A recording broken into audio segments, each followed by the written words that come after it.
Yes!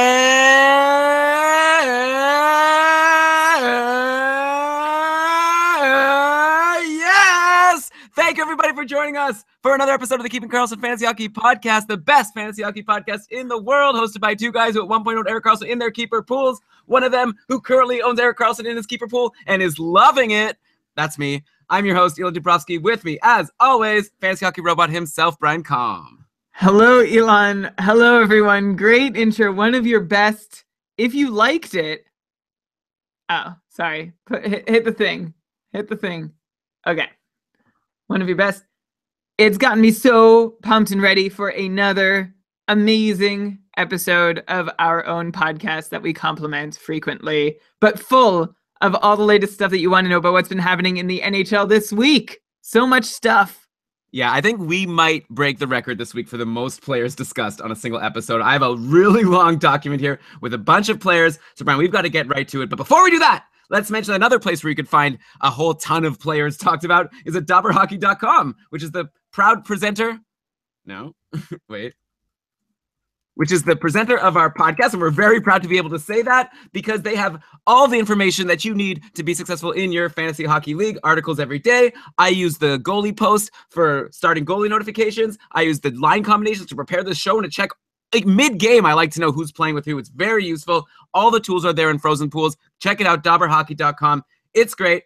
Brian, I am ready to go. We're going to start with our first fantasy hockey headline of the week, which is every goalie is injured. So many goalie injuries this week, and that is a big part of fantasy hockey because usually all the other positions, there's some valuable options in free agency, but with goalies, usually all the starting goalies are gone in your draft. If your league is even only like a mid-shallow, deep league, most of the starting goalies are gone. Here, whenever there's a starting goalie injured, that means everyone jumps into free agency to get the replacement, and we're going to talk about which guys we think are worth grabbing, which guys we think you should just leave for the others. And let's start in Boston. Tuukka Rask has a concussion. Anders Bjork crashed into him at practice, which sucks, and I'm sure his teammates are not happy with him, but whatever. He actually played well afterwards. But yeah, Tuukka Rask is injured. Not nice to say. I feel bad for saying this, but it might not be the worst news for Tuukka Rask owners to have him go down with this injury, as they'll be able to stash him for a bit instead of having to roster an .882 save percentage goalie, which is what Tuukka Rask has been for his first 4 games. Brian, is like, I assume, like, he's been so bad. Like, should people be trying to buy low on Rask right now? Sometimes when a player gets injured, we like to advise, oh, now's your time to get him. The owner might be scrambling. You could get him for a low price. And plus, he's been really bad. It seems like a buy low opportunity. But at the same time, I just don't know if he's worth it. He was actually just dropped in my shallow 8-team league where I already have Anderson, Gibson, and Hellebuck. And to be honest, I don't really want to drop anyone to add the day-to-day Rask. Maybe that's dumb. I kind of feel like maybe if he goes into IR, then I'll grab him and stash him. But right now, I'm just not that interested. And you have reason to not be interested. He's had a horrendous start to his season, and this is not necessarily a new happenstance in his numbers. We've seen Rask struggle for the most part for the last few years. We warned you going into last year that the elite upside is all but gone. Maybe it can come for a game or two at a time. Maybe he can steal a week for you every now and then, but he's going to blow up your numbers just as often. So maybe he can go and get right now. And the injury actually led to our best Facebook group comment of the week, which I believe, oh my gosh, I'm not going to credit the right person. I'm going to go with Brett. Someone with a B. Anyway, it was Bjork, more like Bjerk. It's hard to say, and it was a lot easier to read. Anyway, let's talk about Anton Khudobin. Is now a good time to talk about Khudobin? I guess we have to, right? He's the next in line to get starts in Boston. He's played in the last 2 games and has been not so great. And that is not surprising to me. He blew a 4-1 lead yesterday in the 5-4 loss to Buffalo. 37 saves on 42 shots on goal. He was in the nets for a 6-3 win versus Vancouver on Thursday. He made 26 saves. So both of those games, he had low save percentage. Just got to win for what it's worth. Is there like any reason to believe that Khudobin can be a decent option in net for anything aside for saves and maybe an occasional win? Like, can the Bruin even win many games with Khudobin in net? My thought on Khudobin is he's not a very good goalie and he's going to blow up your stats most of the time when you start him in fantasy. Again, even if you do decide, I don't care, I'm going to add Khudobin, I need the starts, is there any concern that Zane McIntyre could steal starts from him if Rask is out for a long time?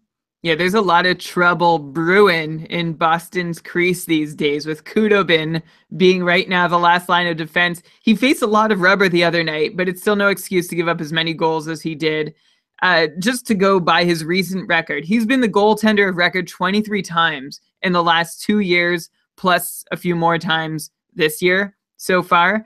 And in those times where he's been the goaltender of record, Anton Khudobin has posted a quality start in 9 of those 23 times for a quality start percentage of less than 40%.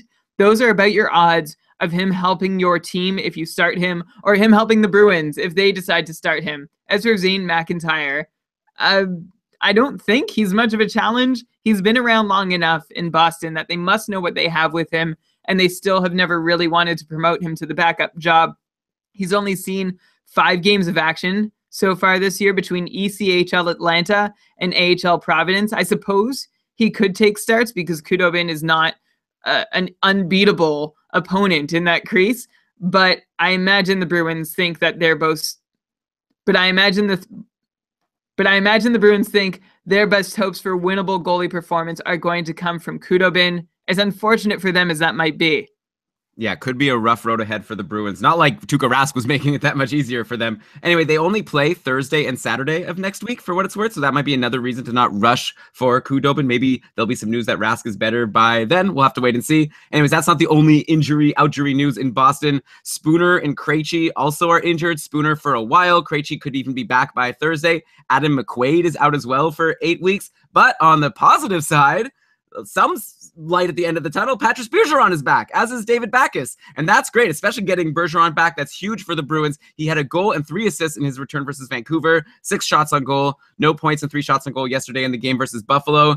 Backes, he's doing a whole lot of nothing on a line with Riley Nash and Kenny Agostino, who, by the way, has been on the top power play for the Bruins. Don't expect that to last, though, because Krejci's probably going to come back soon. Anyway, back to Backes. Sorry, 10 hits in 2 games, though, so that could be valuable, and maybe he'll be able to sprinkle a point in here or there, though that's going to be hard in the bottom 6 and not on the top power play. But there you go. Let's talk about some guys that you might be interested in. Anders Bjork is in a really sweet spot, or he was in the game yesterday, playing with Bergeron and Marchand. You can't get much better line mates than playing with Patrice Bergeron and Brad Marchand on line 1 for the Bruins. Bjork had an assist yesterday to go along with his 2 goals and 1 assist versus Vancouver on Thursday, so he's hot right now. He's only on power play 2, though, but definitely an interesting streaming option if he's available, though. Like I said, they only play Thursday and Saturday next week, so you might not want to rush to him right now. I also mentioned Kenny Agostino, who was called up for the last couple of games, and he's been on power play 1. Krejci may be back by Thursday, which could mean Agostino goes back to the minors, so I wouldn't be jumping on him. And Brian, do you want to talk about these guys? Then I want to talk about the defense on Boston. We're just doing a full Boston Bruins rundown right now. I'll just echo what you said. Great thing for Bergeron to be back. Great thing for my fantasy team. I've had him on IR in one of my leagues that's points only. It's been killing me. I'm glad he made up for lost time. Bjork in a great position. Backes, if he hits, that's the only reason you want him on your roster. And Agostino probably is done once Krejci comes back. This is his 4th cup of coffee in the NHL in the last 4 years with 3 different clubs. And he's actually above a point per game player in the AHL. So it's nice that a scorer is getting a shot in a scoring role, even with a promotion to a team that's a level ahead of him. But he's not grabbing my attention at the moment. I'll just wait for Krejci to come back. Right, yeah, okay. And then on defense, top power play D-man Torrey Krug is ice cold. Is this deja vu from last year, Brian? I remember he also sucked at the beginning of last year. He only got his 2nd assist of the season yesterday in his 6th game. And more concerning to me is the fact that it was his 2nd straight game without a shot on goalie. Oh. And more concerning to me is that it was his 2nd straight game without a shot on goal, and he only has 8 shots in 6 games on the season overall. This is a defenseman who you draft, giving him a bump, even if you don't think he's going to get as many points as another defenseman. You think Torrey Krug, he's going to be good to give you like 200 shots? It's not happening this year. What is going on with him? Yes, even strength shot and shot attempt rates for Torrey Krug, they're definitely down this year at both even strength and on the power play, though he and partner Adam McQuaid are still the top Boston defenseman in shot attempts per 60 minutes. However, there is a big however. The more concerning and perhaps telling number in Torrey Krug's year to date is about all the pucks going in the other direction while he's on the ice. He and McQuaid have allowed an onslaught of shot attempts against while they're on the ice, like 30% more than the next worst defensive pair of Carlo and Chara, who are actually holding things pretty steady. And this is not very much like Torrey Krug. He's usually 3 or 4 percentage points ahead of the rest of his team in his shot attempts for percentage. I think Bergeron, having been away, hurt a fair bit, and having him back now could be a reason to hope that Krug gets his business in order. This is also the first season start that newish coach Bruce Cassidy has been a part of, so maybe there's some kinks that Krug is being asked to work out, and that's affecting his game somehow. Anyway, my short answer for now is that Krug isn't taking as many shots because he's apparently been a lot busier than usual in watching the other team taking shots against him while he's on the ice, seeing fewer opportunities to do it himself. Something to monitor for sure. I reached out to Crazy Knucklehead on Twitter. Chris is his name. He follows the Bruins. We've known him for a little while now. And he mentioned, Krug is coming back from a jaw injury. So maybe there's still something up with that. Maybe there's rest. I'm not sure what the deal is, but we're going to watch. We're going to see if he can even out that shot attempts for situation and if his own shots can rebound from that point. Like you said, Elon, he started out last year pretty cold. This is not a normal thing for him to go shotless so often. So we'll cross our fingers and hope that everything steadies out. I wouldn't panic, but you can definitely be thinking about panicking. Yeah, I think from now until the next couple of weeks, you can't rush to drop someone like Torrey Krug, who has so much who has so much offensive upside and the upside for shots. But if we're not seeing any shots from him and it's like 2 weeks later, then we're going to have to talk about if maybe he's someone that we need to be downgrading. Because in contrast, we've got rookie Charlie McAvoy, who had 2 assists yesterday, extending his point streak to 4 games. He's up to 7 points in 7 games on the season. He also played 25 minutes yesterday. And Return of Tag on Twitter, at Return of Tag, informed us that this could be more regular for McAvoy because McQuaid is out. Krug, by the way, only played 21 minutes and 51 seconds, so it's McAvoy being the top used defenseman on the Bruins, not the top on the power play, but he's the one getting the points. Is it time for us to fully buy in on McAvoy, even in a one-year league? Like, is the production he's putting up sustainable at this point? Like, I'm not saying point per game, but can we expect McAvoy to be a consistent producer for the rest of the year? It's really tempting, but note that 5 of his 7 assists this year have been secondary assists. So this is crazy. This is like completely in the other direction from what you asked. So it sounds crazy. I might be looking to sell high, to be honest with you. If you want to hold, though, and hope that Krug's struggles plus McAvoy's good fortune will lead to McAvoy getting a crack at some of that sweet top unit power play time, then by all means, we should note last game, once Adam McQuaid got injured, it was McAvoy who got to move up to the second pair with Chara, while Brandon Carlo moved to the first pair with Torrey Krug.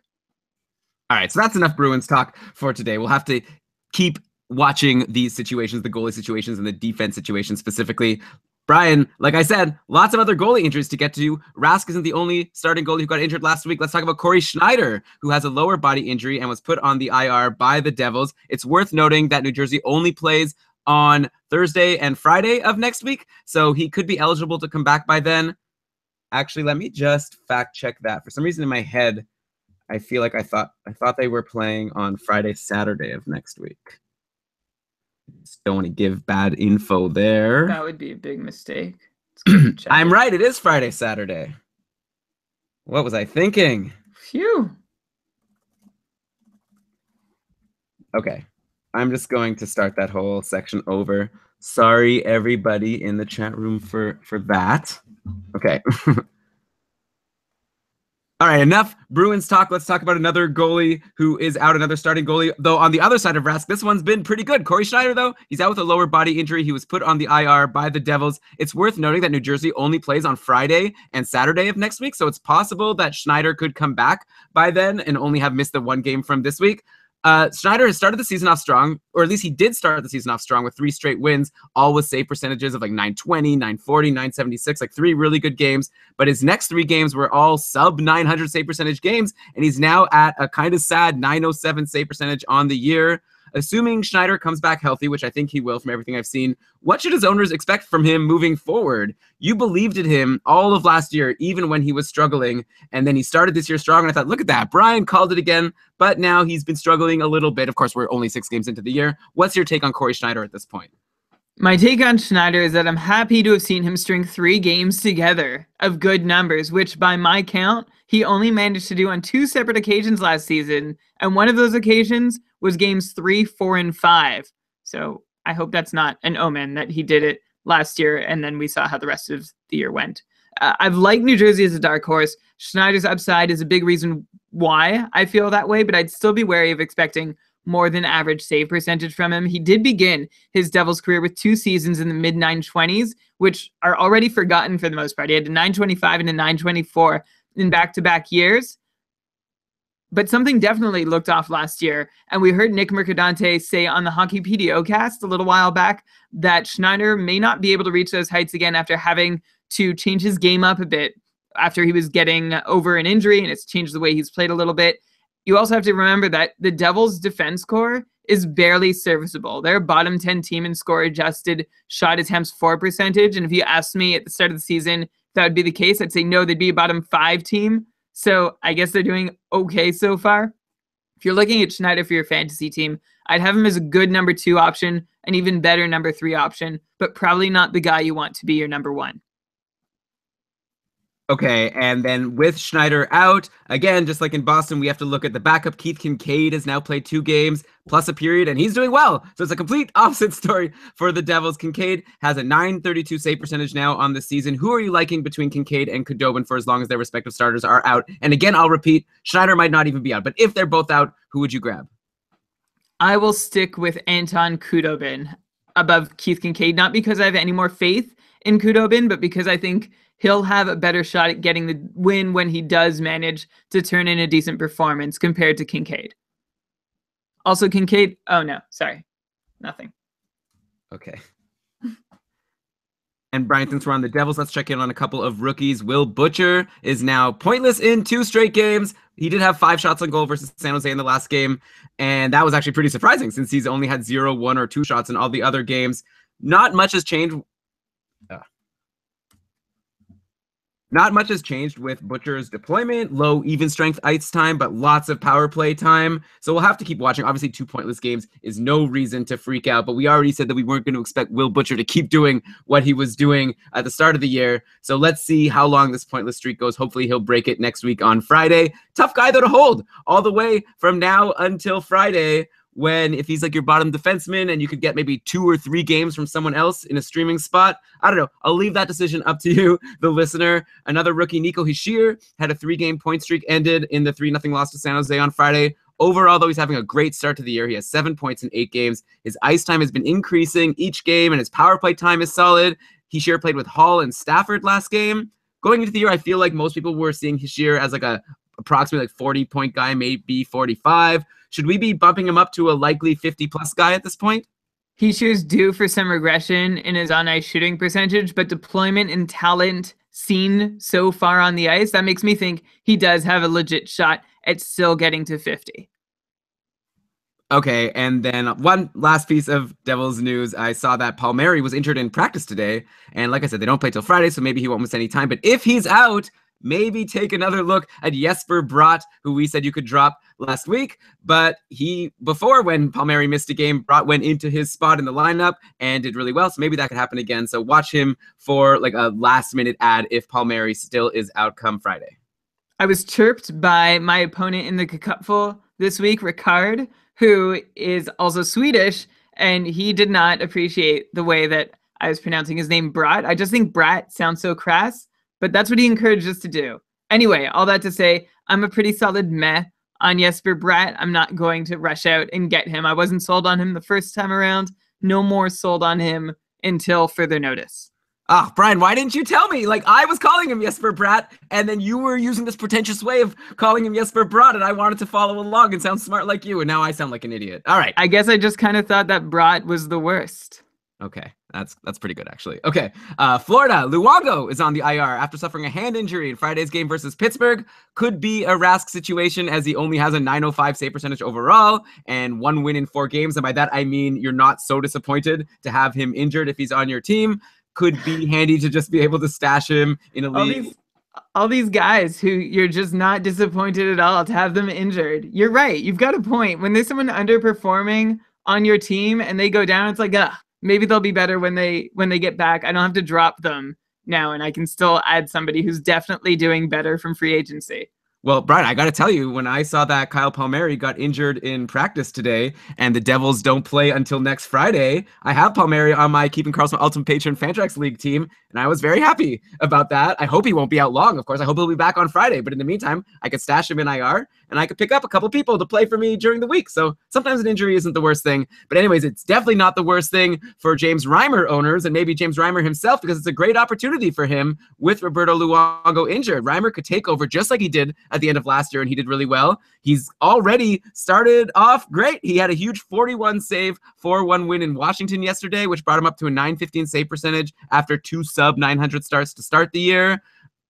Florida has a pretty nice schedule next week. They're playing Montreal, who we're going to get to later. I don't think they're very good. They're playing Anaheim, who is riddled with injuries, so maybe Getzlaf will be back. Anyways, and then Detroit. So Montreal, Anaheim, Detroit, not the hardest schedule. All, no back-to-backs in that, so Reimer could project no back-to-backs in the week, so Reimer could possibly play all 3 of those games. I feel like he's a pretty solid bet for at least average goaltending with upside for more. What do you think? Should people be rushing to draft? Upside for more? Like, what do you think? Should people be rushing to grab James Reimer at this point, like ahead of Khudobin for sure? Yeah, for sure. Reimer's a guy who's generally reliable to post league average numbers, but can also turn in some pretty sterling performances on the way. Keep in mind that last year for Reimer had its ups and downs. He did beat the league average save percentage by posting a 920, but he also sported a sub 50% quality start percentage while doing it, which illustrates, some really good play and some really awful play too. But he will be the guy consistently in Florida's net for as long as Luongo is out, which should be nice. He's a better goalie than Khudobin, and I wouldn't say that the talent level between Boston and Florida is big enough to tilt it back towards Khudobin's favor. Yeah, that's fair. I would definitely want Reimer as well. He shouldn't be a free agent at this point with Luongo injured, I think. So, Brian, I've been keeping a long list of cold streaks throughout the week. We've gotten so many questions on Twitter and Facebook of these, star players, people drafted high that are disappointing them. And so throughout this episode, I'm going to sprinkle some of them. Then we'll do a section about them at the end. But I'm going to start in Florida because we were starting to get some questions about Alex Barkov, who only had 3 assists in his first 5 games, which isn't even so bad. But people were starting to ask, what's wrong with Barkov? Well, guess what? He has 2 goals and an assist in his last 2 games to go along with 8 shots on goal in those games. And Barkov was never really known to be a big shooter. So things are looking good now. After that, I guess, somewhat slow start, Barkov's getting huge ice time. It even strengthened on the power play. Barkov owners who doubted him, I feel like you should kind of feel ashamed of yourselves for being worried. He's Alex Barkov. He's always been good. The only fear with him is that he might get injured. But aside from that, he's going to be fine. I would need to see a month of him struggling before I'd be worried about him. You should be ashamed of yourselves, says the guy who already had him down as a potential cold streak to talk about and has gotten down on better players or similar players with a smaller sample. Brian, when I let me tell you how I prepare for this show. This show glass houses.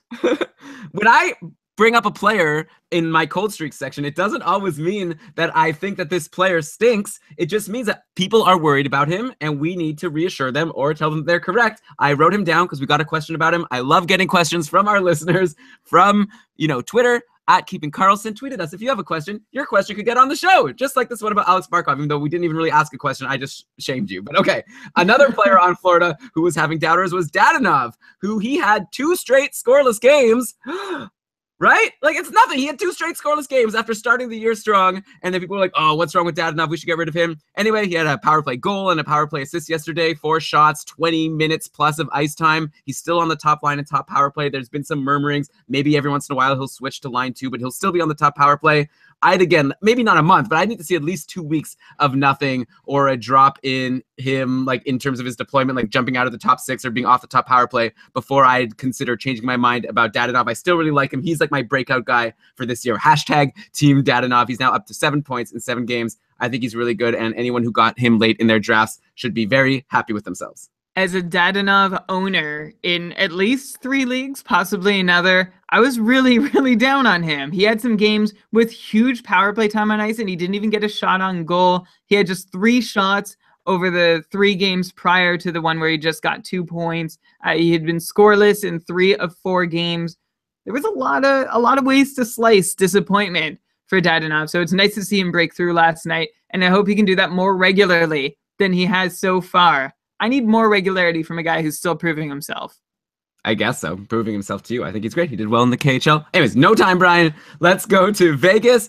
Oh my God, this is not good. Like, okay, on the plus side for Vegas, they're 6-1, which is crazy to me. Like, they're one of the top teams in the league. But now, not only is Fleury injured, but now Malcolm Subban got injured yesterday. He stopped 37 out of 38 shots in 15 minutes versus St. Louis. He was having a great game. Things were looking really good for him. But now it looks like I saw on Twitter a tweet saying that he's likely out for weeks, in quotes. So that could be a while. Fleury's already out for a while. I guess Oscar Dansk is next in line. He's the one who came in after Subban got injured. He let in a goal but got the OT win yesterday versus St. Louis. On one hand, I would think, well, we're talking about Vegas, an expansion team, and we're talking about someone named Oscar Dansk, who I had never heard of before today. So I kind of feel like you shouldn't add him. But then at the same time, Vegas is like one of the top teams in the league, like I said. So why wouldn't you want the goalie, the backup goalie that's now the starter, or the double backup goalie who's now the starter on this team? Do people need to be jumping on Oscar Dansk? No. Well, okay. Maybe. It depends. Did you jump on Malcolm Subban? If you did, then you might want to jump on Oscar Dansk or Dansk, whatever.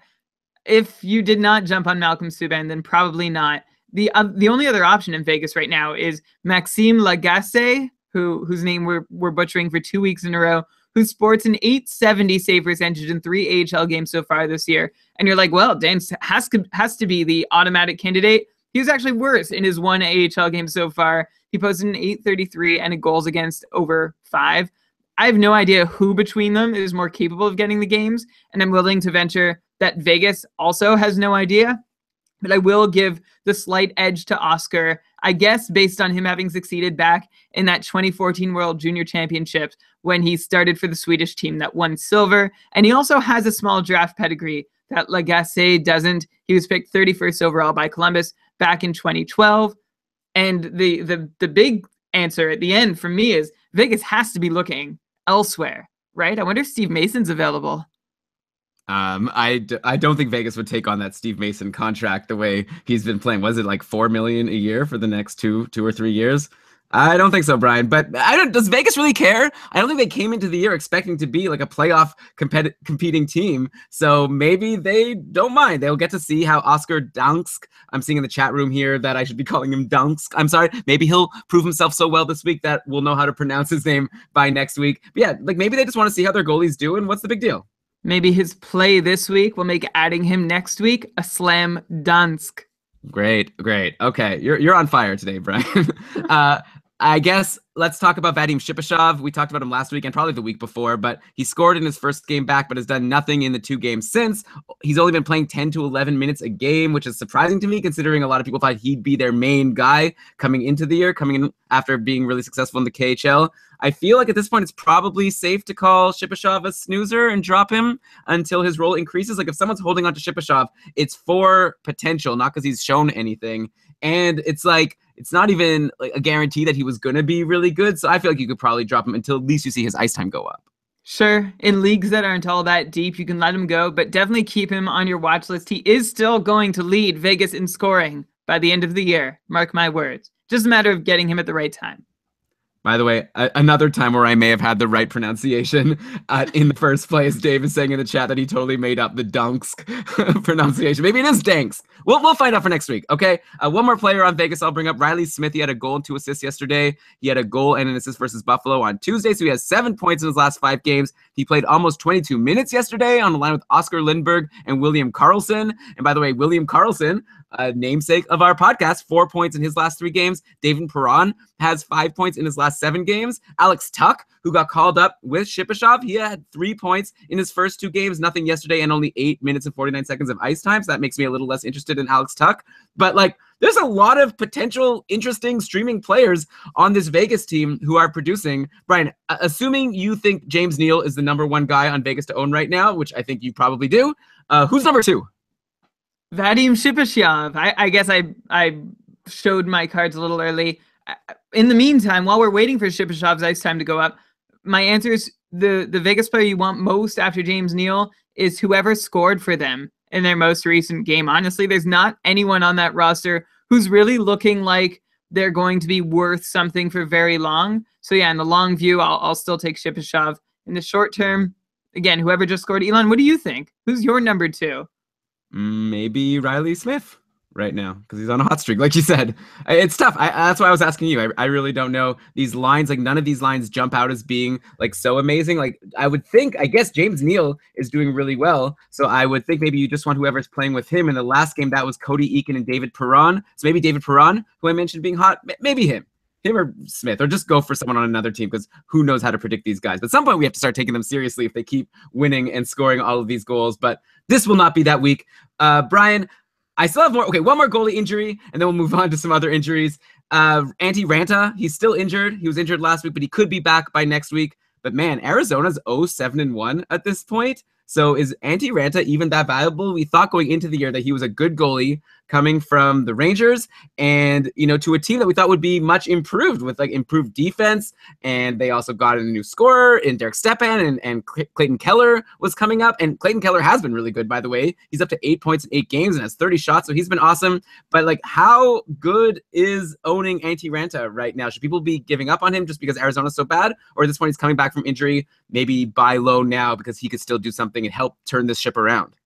I still believe that Ranta and the Coyotes are going to be okay. One nugget about Arizona's struggles early this year: they lead the league with 5 penalties taken while already on the power play. Pittsburgh has also taken 5 while on the power play, so take that with a grain of salt. It doesn't necessarily indicate a good team or a bad team, just one of those fun little trivial facts. I do still think the Coyotes can figure it out, though. I'll say again that this is a team where 3 of their most frequently playing defensemen were on other teams last season, and a 4th wasn't a regular in Arizona's own lineup. That makes 2/3 of their defense core essentially new. They also have a new goalie, a new coach, and new and inexperienced forwards peppering their depth chart.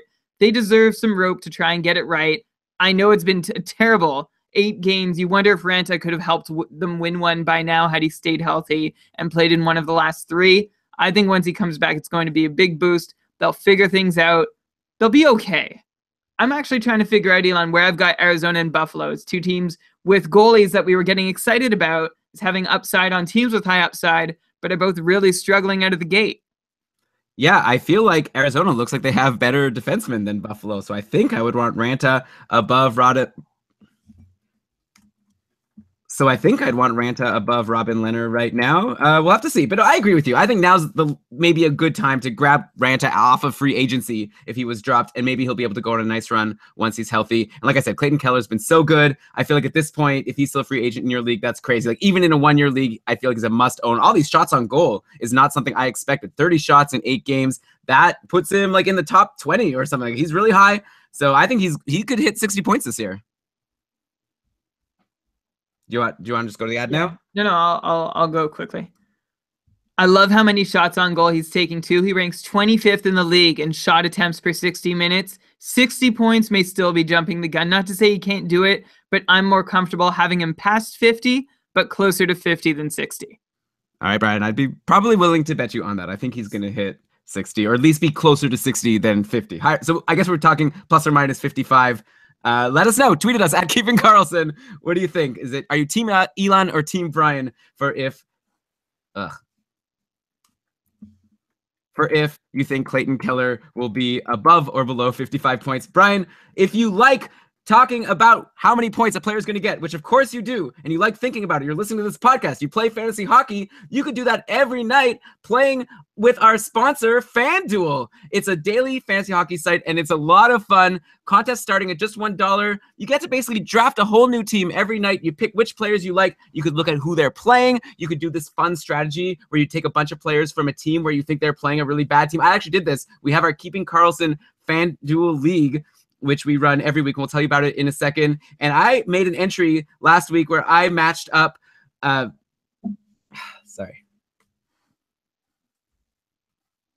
I made an entry last week where I grabbed Jack Eichel, Evander Kane, and Jason Pominville against Vegas, and they all like killed it for me. I ended up coming 4th, Brian. I was so close, but I couldn't beat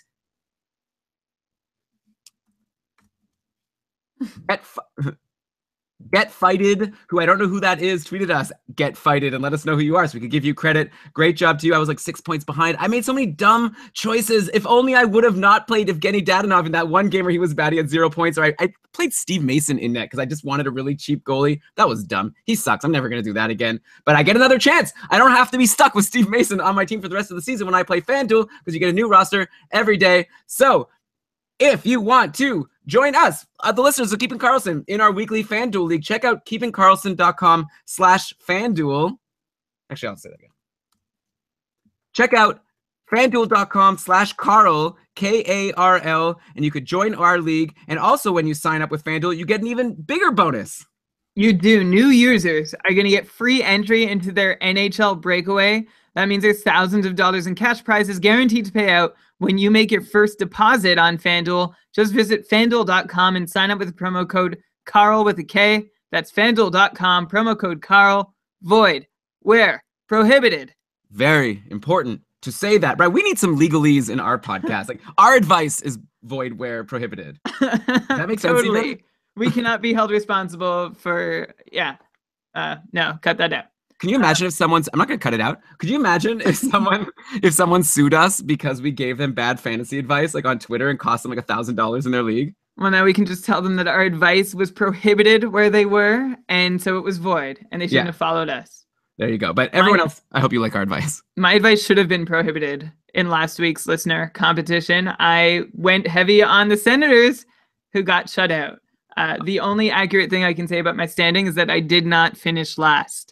Congratulations. Very good. Well, Brian, maybe you could compete with me. Probably not. But everyone else, come join us. We'll have a lot of fun. The contest is going to be for Tuesday night's games. So it starts at around like Monday night around 8 p.m. You'll be able to set your lineup. So just go to FanDuel.com/Karl and compete against me and Brian, and I'll whine about how you beat me next week on the show, unless I win, which I could. I've been doing pretty good. Okay, Brian, let's move on. More injuries still, and then we'll get to some outjuries and hot streaks and cold streaks. Got to talk about Jeff Carter, who has a damaged left ankle tendon. He's going to be out 6 to 8 weeks, and that's the best case scenario, so that really sucks for him. He only has 3 assists in 6 games on the year, but this is not one of those cases where I think it's good that you could just stash him. This hurts Carter owners because I'm assuming he was going to bounce back any minute. He had 13 shots on goal in those 6 games. We were starting to get questions about dropping him. We said no, moot point now. So here are the new lines in LA with Carter out. This is the lines that they ran in the 6-4 win over Columbus yesterday. Kopitar, Brown, and a guy named Alex Iafallo for line 1, and then Tanner Pearson, Tyler Toffoli, and then Nick Shore took Jeff Carter's place, centering those 2 guys. And Nick Shore took Carter's place, centering those 2 guys. The top power play was Camilleri, Brown, Kopitar, Doughty, and Martinez. So that kind of irks me as a Toffoli owner. I thought maybe with Jeff Carter going down, maybe Tyler Toffoli could get onto that top power play, but it didn't happen. So I feel like it's not good for him. Let's talk about all these guys on LA. First of all, can't talk about anyone else on LA without talking about Dustin Brown, who's been so amazing. I guess I could also talk about Anze Kopitar, but he's obviously already owned in your league. Probably at this point, Brown is owned as well. He had a goal and 3 assists yesterday, along with 6 shots on goal, taking a ton of... Also, hitting a ton. If you're in a hits league and you didn't grab Dustin Brown, you must be feeling really bad about it right now. And even not, like, shots, getting good ice time, getting points, playing with Kopitar, top line, top power play, good minutes. I feel like Dustin Brown is great. Like, Brian, how high can he go this year? Are we talking maybe at least 50 points and maybe upside for 60? Or am I getting too crazy?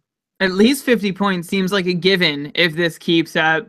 Dustin Brown is a must-own in all leagues, and we talked about him at the start of this run and how he and Kopitar seem to work well together and that they're good for each other. And it's nice to see that Alex Iafallo isn't getting in the way as a third piece on that line. Not to say I'm interested in him at this point, but it's really nice to see Dustin Brown making himself fantasy relevant. That's like a free late-round draft pick that you plucked out of free agency if you were quick enough on the draw, like me.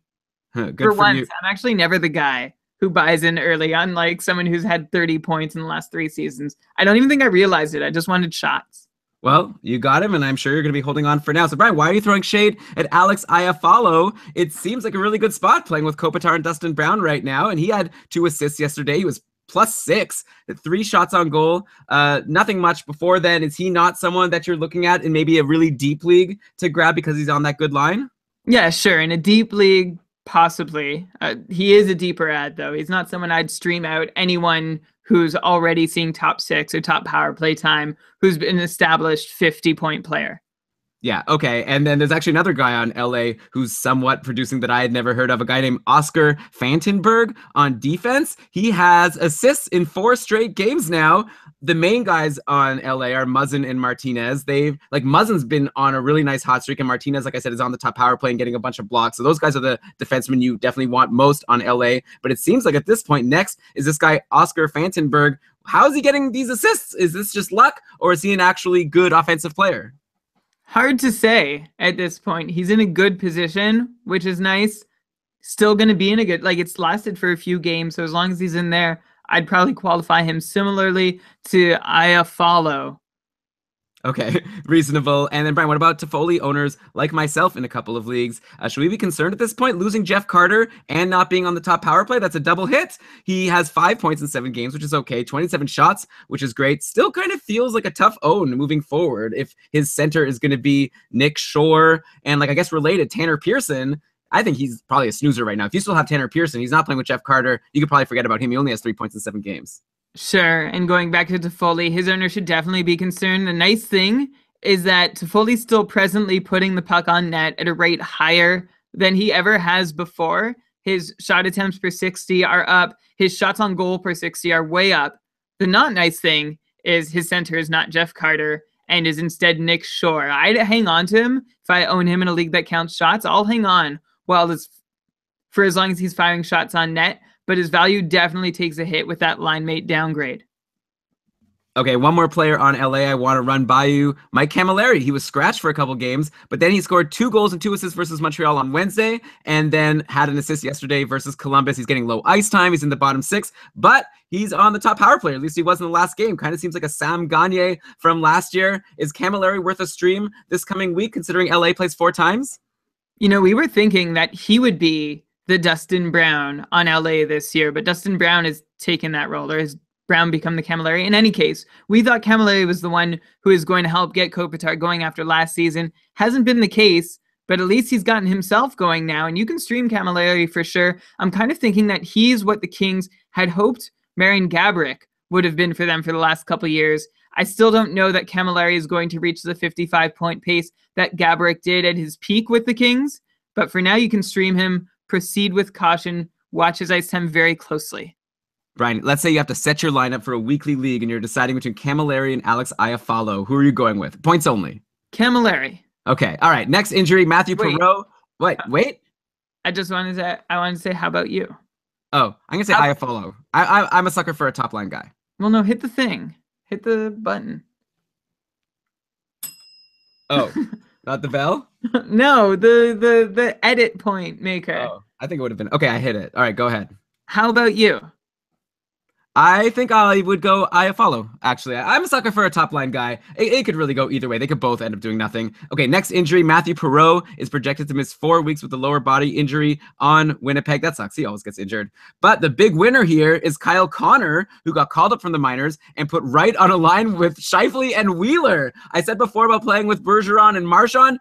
Just as good. Scheifele and Wheeler, that's amazing. And Kyle Connor has produced. He had a goal versus Columbus on 2 shots, played 17 minutes and 36 seconds, so it's not as if he's not being used at all. Then he had an assist on 1 shot versus Minnesota and played 19 minutes, including second unit power play time. So Kyle Connor seems to me to be the real deal. He's a guy who already had a huge pedigree. People were talking about him leading up to the season. He got sent to the minors, which is a bit of a bummer, but now he's back. He's in the top 6. He's playing with good line mates. Does he leapfrog any of the rookies on top lines we've been excited about this year? And who you'd add right now? Like, probably you don't want Kyle Connor over someone like Clayton Keller, but we've been talking about Verana and Bjork and Brock Besser and Hischier. Is Connor in that group? Maybe above some people in that group? That's a really good group of comparables for him. It's nice to see once again that this is a player, Kyle Connor, getting a shot right away with a scoring line, and it seems to be something NHL teams have finally figured out, that a player with a scoring pedigree who's made their name by scoring should get to play in a scoring role when they enter the league, not like a bottom 6 paying dues role where they have to learn to be a two-way player and they can't actually do what they're best at. Anyway, all the guys you mentioned, I'd say it's a pretty even group. I'm no more or less sold on Connor than them. I feel like it really is a coin flip between all those guys until we get to see a little bit more of them. And by a little bit more of them, I'm like half a season. Oh, wow. I actually would say right now, I would take Kyle Connor above Verana, above Bjork. I'd say Brock Besser interests me just because he's also being put in a scoring role. And he already has an assist today. By the way, he's had a pretty decent week. And he's Shearer, we just talked about, he's been pretty good. But yeah, I kind of just like Connor while he's playing on this line because these line mates, Scheifele and Wheeler, you can't, but I guess, like Verana and Bjork, I've also been playing with great line mates. It's tough. Maybe you're right. Maybe it is a coin flip. For some reason, my gut is telling me to go for Kyle Connor over at least a couple of those guys. Also, speaking of Winnipeg, it seems like it's definitely time to grab Connor Hellebuck. I guess last week was the time, but like last week we were talking about how Steve Mason was stinking and Hellebuck had been doing okay, and you should probably grab him, but we'll see if he could string together a few good games. Now, at this point, Hellebuck has won all 4 games he's started. He has a .928 save percentage. Steve Mason is like a complete snoozer. He's sucked. He had another bad loss earlier this week, let in 5 goals. So he's gone. Like if you have him on your team, you could drop him. If you could drop him for Hellebuck, that's amazing. I feel like is it buy low? No. Is it time to consider like trading for Hellebuck or trading him away if his stock is too high? Like I just kind of feel like he's in a great situation. We really liked him going into last year. I think Winnipeg, I've always said this, I think Winnipeg could be a really good team if they could just get the goaltending. Now they're getting it and they're winning games. I feel like this could be a really great magical season for Connor Hellebuck. Who thought that the Jets goalie situation would look to be resolved so clearly and quickly, or at least just be temporarily resolved so quickly into the season? Not to say it can't or won't get mucky again, but for the time being, Hellebuck's the guy, Mason's not. There's no other question to be asked about it until Connor Hellebuck starts posting below average save percentage numbers, which again, very well could happen. Of course it could happen, but yeah. I feel like at this point he probably also has some rope. Considering who their other alternative is, I feel like if Connor Hellebuck has a bad game, it's not like they're just going to go right back to Mason. I feel like they would give Connor Hellebuck a couple of games considering how well he's done and how badly Mason has done. 100%. I did not mean to add that as like but look out, Hellebuck's going to drop the ball soon. It's just nice. I'm going to go back to how I started the comment. It's nice to have clarity in the Jets crease. Let's hope Hellebuck can keep things clear for at least a little while. I wonder if Steve Mason got sent to the minors. I wonder if he'd clear waivers or not. Like you brought up that maybe Vegas would go for him, but he hasn't been as bad as Antoniemi, who I feel like has probably played his last game in the NHL. I was saying that in our Facebook group yesterday that I feel like he's done. I actually predicted that he'd be out of the NHL, like be waived by the time we recorded this podcast. That didn't happen, but Mason is probably the next disappointing guy after Niemi at this point. Is that going too far? Yes. Okay, I don't know. We'll have to think. Who's been the second most disappointing goalie this year after Antoniemi? Though, I mean, to be fair, I guess shame on you for being disappointed in Antoniemi because we should have all seen this coming. Okay, next injury. One last injury, okay, Brian? Cam Fowler, he's out for the Ducks, as if the Ducks really needed another injury, but they get one, unfortunately. The severity is not yet known at the time of recording, so hopefully he won't be out long. But if he is, at least the Ducks have some good news that Vatanen and Lindholm could both be back next week. So this could be a reason actually to jump on Sami Vatanen right now, as he could step right onto the top power play when he comes back onto the team. Like I would have thought that was for sure Cam Fowler's job. Now, obviously with him injured, that could be Vatanen's job, or it could be Brandon Montour's job, who has a goal and an assist. Brandon Montour's job, who had a goal and an job.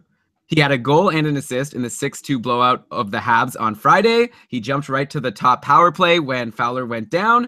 Montour has 4 points in 7 games overall on the season, 18 shots, which is pretty good for a defenseman. Not really any hits or blocks aside from this random 7-block game versus Colorado that he had over a week ago. But overall, like Anaheim plays 4 games next week, only one of 4 teams who have 4 games. I feel like you wouldn't be... I feel like it might be a smart move to jump on an Anaheim D right now, but I'm not sure who it should be. Assuming Vatanen is going to be coming back, who would you rather have, Montour or Sami Vatanen? And just in general, maybe you could give us our thoughts on Cam. And maybe just in general, you could give us your thoughts on Brandon Montour at this point.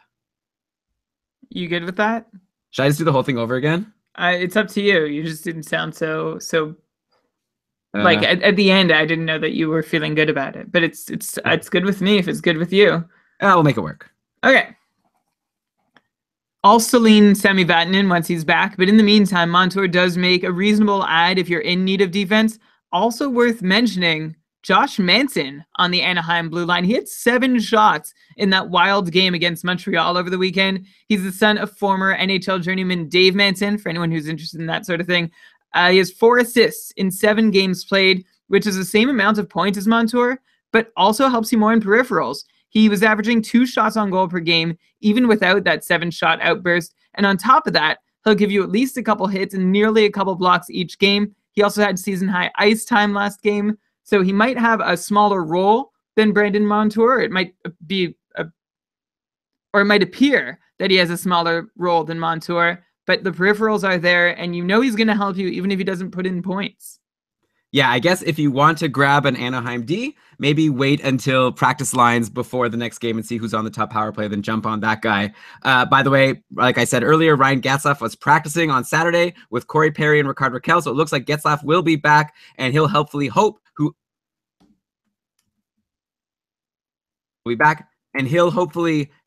whichever defenseman you pick up with some help on the power play, because obviously that power play is a lot better with Ryan Getzlaf there. Speaking of players who make their team's power play better, let's switch over to Outcheries and talk about Erik Karlsson, who is back. And to nobody's surprise, he hasn't missed a step. I love Erik Karlsson, Brian. He's so good. So he did nothing against Vancouver in the game where you drafted him on FanDuel. But then after that, he had 3 assists versus New Jersey with 8 shots on goal. Then another 3 assists yesterday versus Toronto. Hopefully you bought low when you had the chance. We had a couple of patrons who asked us questions about trading for Karlsson while he was injured. I'm sure they're all feeling really great right now that they did that.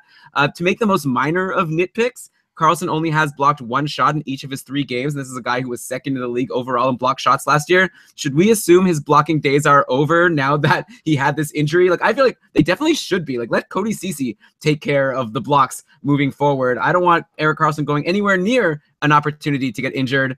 Ceci, by the way, had 5 blocks yesterday versus Toronto. He has 24 on the year. He's good at that, and if he gets injured, it's not the end of the world. I'm just happy Karlsson's back. I want him to stay healthy. Yeah, let's hope Erik Karlsson's days of blocking shots are behind him. If it didn't win him the Norris, then why should he continue to do it? I can't say for sure that the blocks are going to entirely disappear, though. He's still playing in Guy Boucher's system, which does ask for a lot of trapping, getting in shooting lanes. But honestly, if you own Erik Karlsson and you're like thinking, well, maybe he can help me block, you should rather he didn't block any shots. Go find them elsewhere, because with every shot he blocks, he risks missing significant time and not helping you. Right. By the way, quick correction from something I said earlier. I said only 4 games.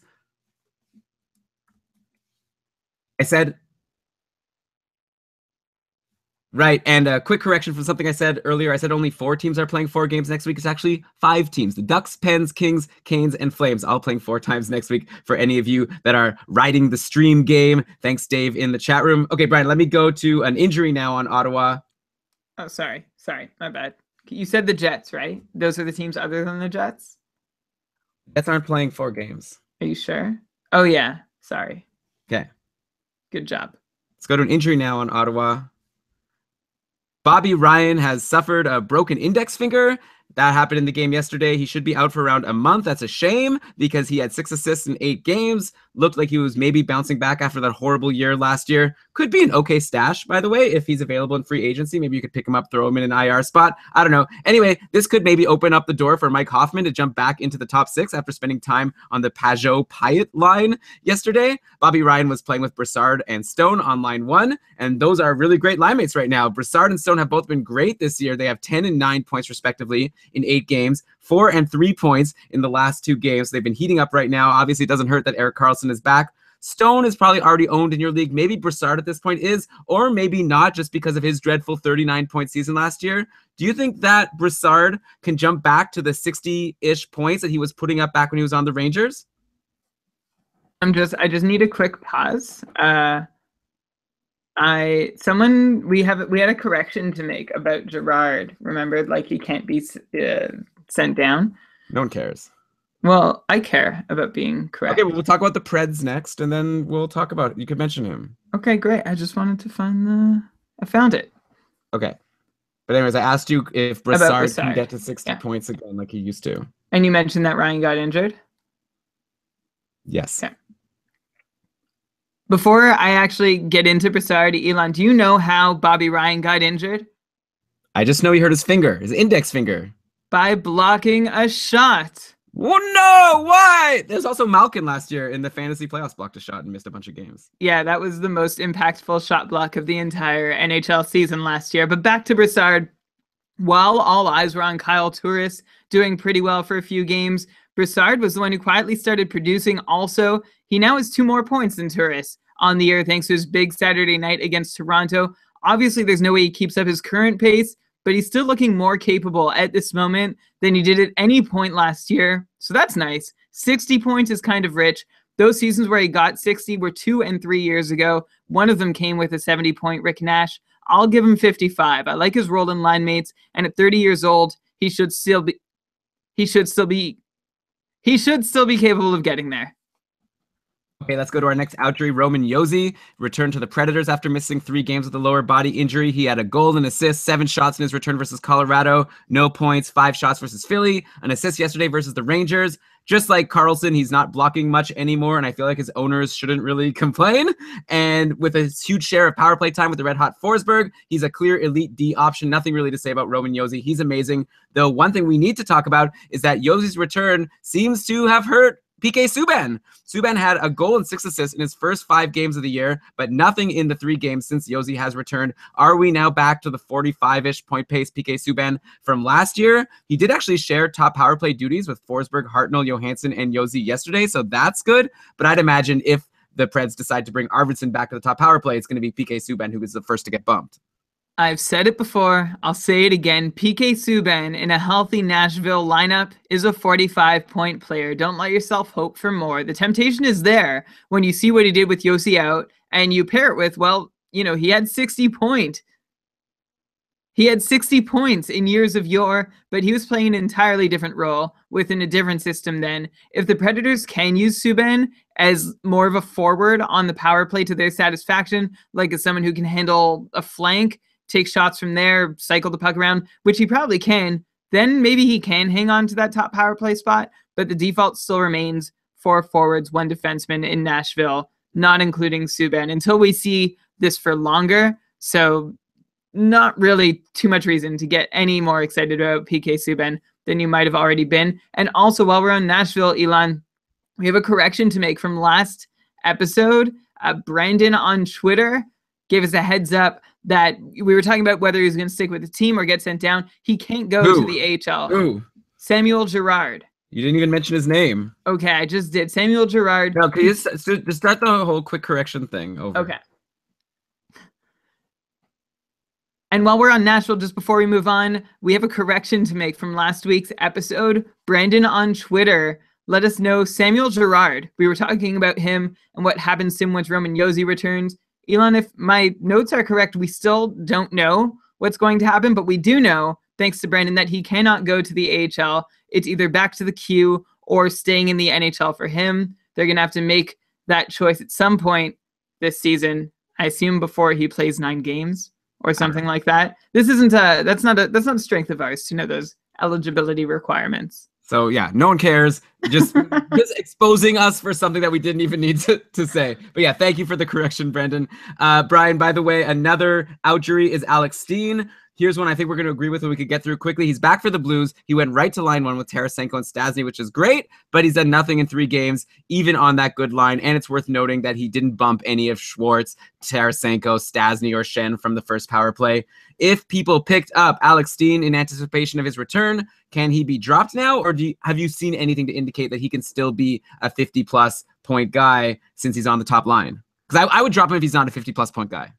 Yeah, maybe he'll need a few games more to begin doing anything, but I don't think there's any need to hold on to him in the meantime. Let him go, even though it's tempting because of his current deployment, but I've got to see something from him first, especially after the way things went last year. Okay, and then this one, though, I think we might disagree. So another guy who's come back and done nothing is Nick Schmaltz, but I'm actually still into him. So he's been centering Kane and Hartman, but has nothing to show for it aside from a couple of shots in 3 games played. Kane, by the way, is doing fine. He's on a 5-game point streak, but Hartman and Schmaltz have done nothing. Hartman has a goal on 4 shots in 3 games last week. Like I said, Schmaltz didn't do anything. Would you hold out for either of these guys, or should people be looking to stream them out of their lineups if they still have Schmaltz and or Hartman just because they're playing with Patrick Kane? That line is definitely slowed down, and I even think you undersold how irrelevant Schmaltz has been over the last week or so. 2 shots over 3 games with no points. Of course, the upside is still there for both of them because they're playing with Patrick Kane. You may be able to cycle them out for the short term, unless you're sitting like really comfortably ahead in your standings anyway, or if you're in a deeper league, you probably don't want to let them go either. Okay, one more outro, Brian, and then we'll get to some cold streaks. Boone Jenner returned for Columbus yesterday, his first game of the year. He played big minutes, 18 minutes and 11 seconds. He played on line 2 with Foligno and Bjorkstrand. He had no points, but he had 6 shots on goal and 4 hits. So if you're in a bangers and mash league, he's definitely an intriguing option. Seems like a solid bet for peripherals with a chance for some goals, right? Yeah, that's what he is. I'm not getting ahead of myself and projecting any really impressive production, but those peripherals with a very good shot at least a half point per game pace make him worth adding in leagues that count hits and shots on goal especially. By the way, I just want to make a prediction right now. I think Nick Schmaltz is going to have a good week next week. Just a gut feeling. But okay. Were you hoping I would disagree with you more vehemently so you could really make that point in a forceful way? Because I sort of did agree with you that there is production to come from these guys. Yeah. Okay. I just kind of forgot to say it. Then I remembered that I wanted to say that. But right. Oh, I don't. Yeah, like, I guess, yeah, it would have been fun for you to disagree, but it's just something I wanted to say on the show, on the record, that usually it's easy, right? The job could be easy, because we could just say anyone who's doing badly, they're going to keep doing badly. Anyone who's doing well, they're going to keep doing well, but that wouldn't make us the best fantasy hockey podcast in the world, hosted by 2 guys who own Eric Karlsson in their keeper pools. So, there we go. Going against the grain, I think Nick Schmaltz could still do something, even though he had such a dreadful week last week. Brian, on to cold streaks.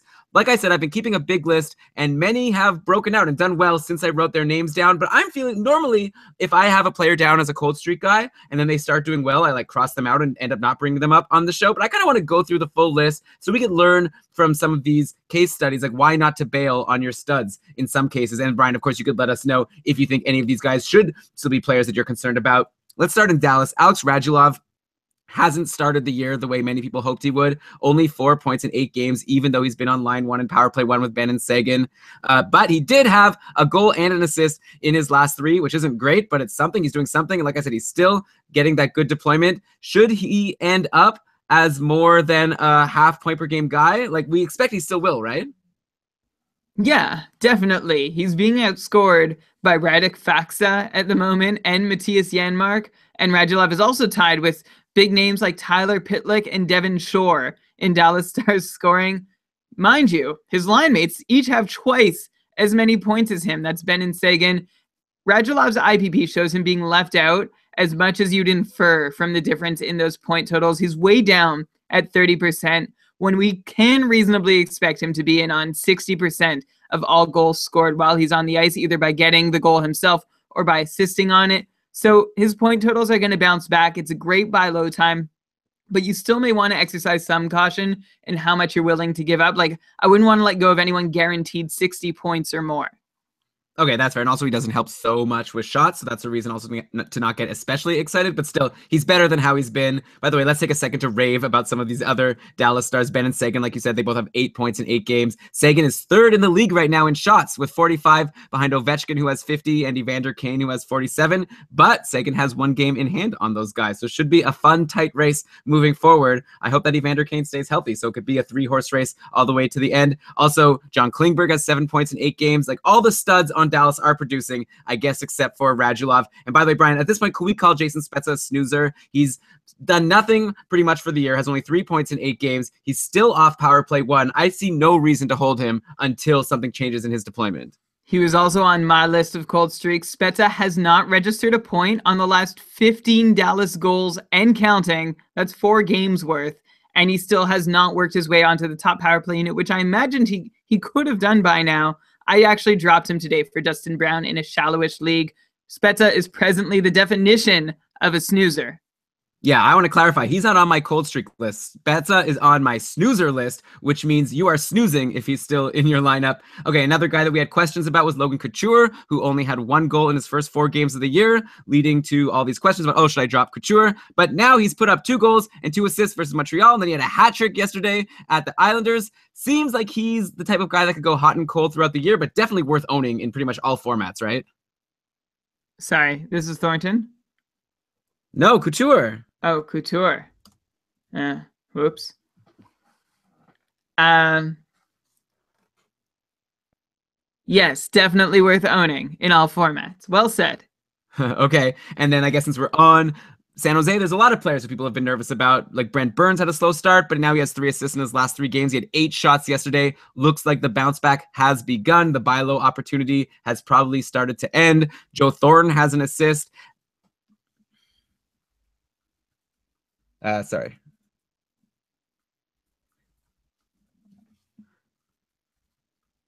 Looks like the window has closed. Joe Thornton has 1 goal and 4 assists in his last 3 games. I actually made a bet with one of our longtime patrons, Dave, on a patron cast over the summer that Thornton would hit 60 points this year. I think I had over, he had under. I think like I'm in good shape to win that bet. He has 6 points in 7 games so far. Who do you think is going to win that one, Brian? I think you're going to win it. His value, it can still be dubious in a lot of leagues, seeing as Thornton is at the most common position, center, and he only contributes in assists and power play assists, a few shots, fewer goals to speak of, kind of like a Nick Backstrom light at this stage of his career. I actually added him today in the Cupful, hoping for that over 55-point potential myself.